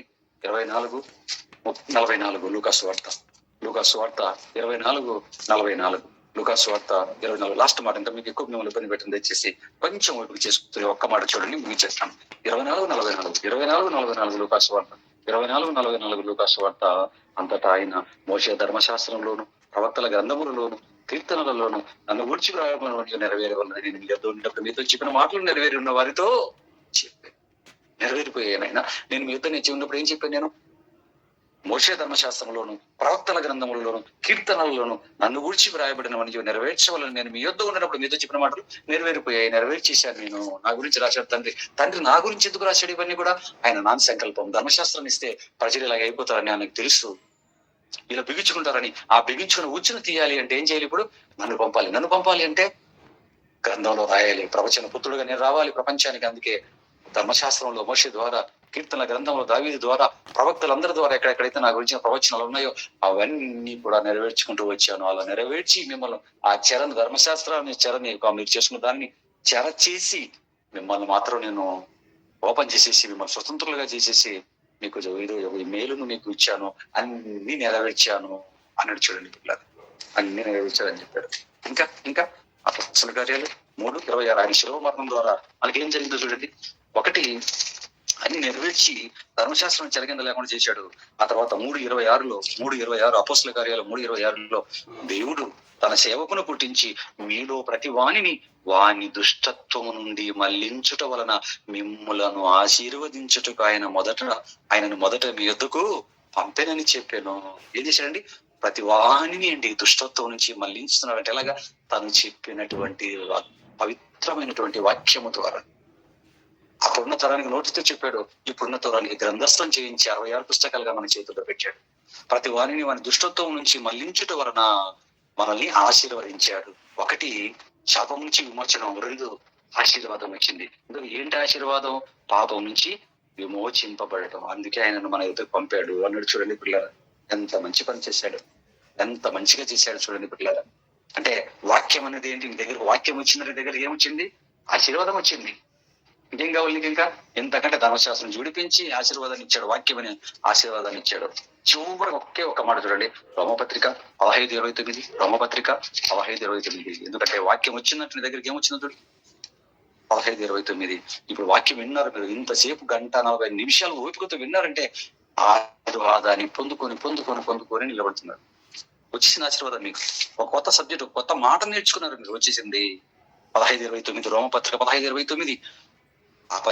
ఈ పనిని ముగించి ఈ ఫలమును వారికి అప్పగించి నేను మీ పట్టణం మీదుగా రోమా మీదుగా స్పెయిన్కు ప్రయాణం చేతును. నేను మీ యొద్దకు వచ్చినప్పుడు క్రీస్తు యొక్క ఆశీర్వాద సంపూర్ణముతో వత్తునని ఎరుగుతును. క్రీస్తు యొక్క ఆశీర్వాద సంపూర్ణంతో వత్తునని ఎరుగుతును. ఏం తీసుకెళ్ళాడు వాళ్ళ దగ్గరికి? వాక్యం పిల్లారా, వాక్యం. అందుకే పిల్లారా, యేసుక్రీస్తు ఏం చేశారు? ఇప్పుడు చెరగా ధర్మశాస్త్రం అనే దాన్ని చెరగా చేసుకుని దీనిని చెరలోకి వెళ్ళిపోయి దాని కింద ఉన్న వీరిని దాన్ని ఏం చేశాడు? చెరగా చేసి శిలువ చేత కొట్టి వేసి ఆరోహణమైనప్పుడు ఆ ధర్మశాస్త్రాన్ని పవర్ లేకుండా దాన్ని తీసుకెళ్లిపోయాడు. మరి పాత నిబంధనలు ఎందుకుందండి? మనకెందుకుందండి ధర్మశాస్త్రం అంటారా? ఈ దేవుడి ప్రణాళిక అర్థము కావటానికి ఒక ఫిగర్ వాళ్ళు ఎలాగుంటారో దాన్ని పట్టుకొని పాస్ అయిన క్యాండిడేట్లు దావీదు గారు, మోషే గారు అద్భుతమైన వ్యక్తులు. వీరు ఎలాగున్నారో దేవుడి వాక్యం కొంత వచ్చినా అంత వచ్చినా ఎలా జయ జీవితాన్ని జీవించవచ్చో అద్భుతమైనటువంటి బుద్ధి కలగటానికి మనకు బుద్ధి కలగటానికి పెట్టాడు. దాన్ని పాటించండి గారు. బుద్ధి కలగటానికి కొత్త నిబంధనను పాటించు. ఇదండి చెరగా కొనిపోవటం అంటే దేవుడు చేసిన మేలు పిల్ల, అంతే తప్ప ఎక్కడో పాతాళం ఆత్మల దగ్గరికి వెళ్ళి వాళ్ళకు వాక్యం ప్రకటించి వాళ్ళని తీసుకుని వెళ్ళి పరలోకానికి పెట్టి మళ్ళీ రెండోసారి వచ్చి మళ్ళా వీళ్ళని తీసుకొని బ్యాచీలు తీసుకెళ్ళడం యేసుక్రీస్తు పని. ట్రైన్లు బస్సులు ఎప్పుడు ఈ బ్యాచ్లు ఆ పక్కకు ఆ బ్యాచ్లు ఈ పక్కకు తిప్పుతుంటాయి చూడండి, అదేనా యేసుక్రీస్తు వారి పని? ఆలోచించండి. చెరగా కొనుక్కోవటనగా ఇది పిల్లలు. కళ్ళు మూసుకోండి.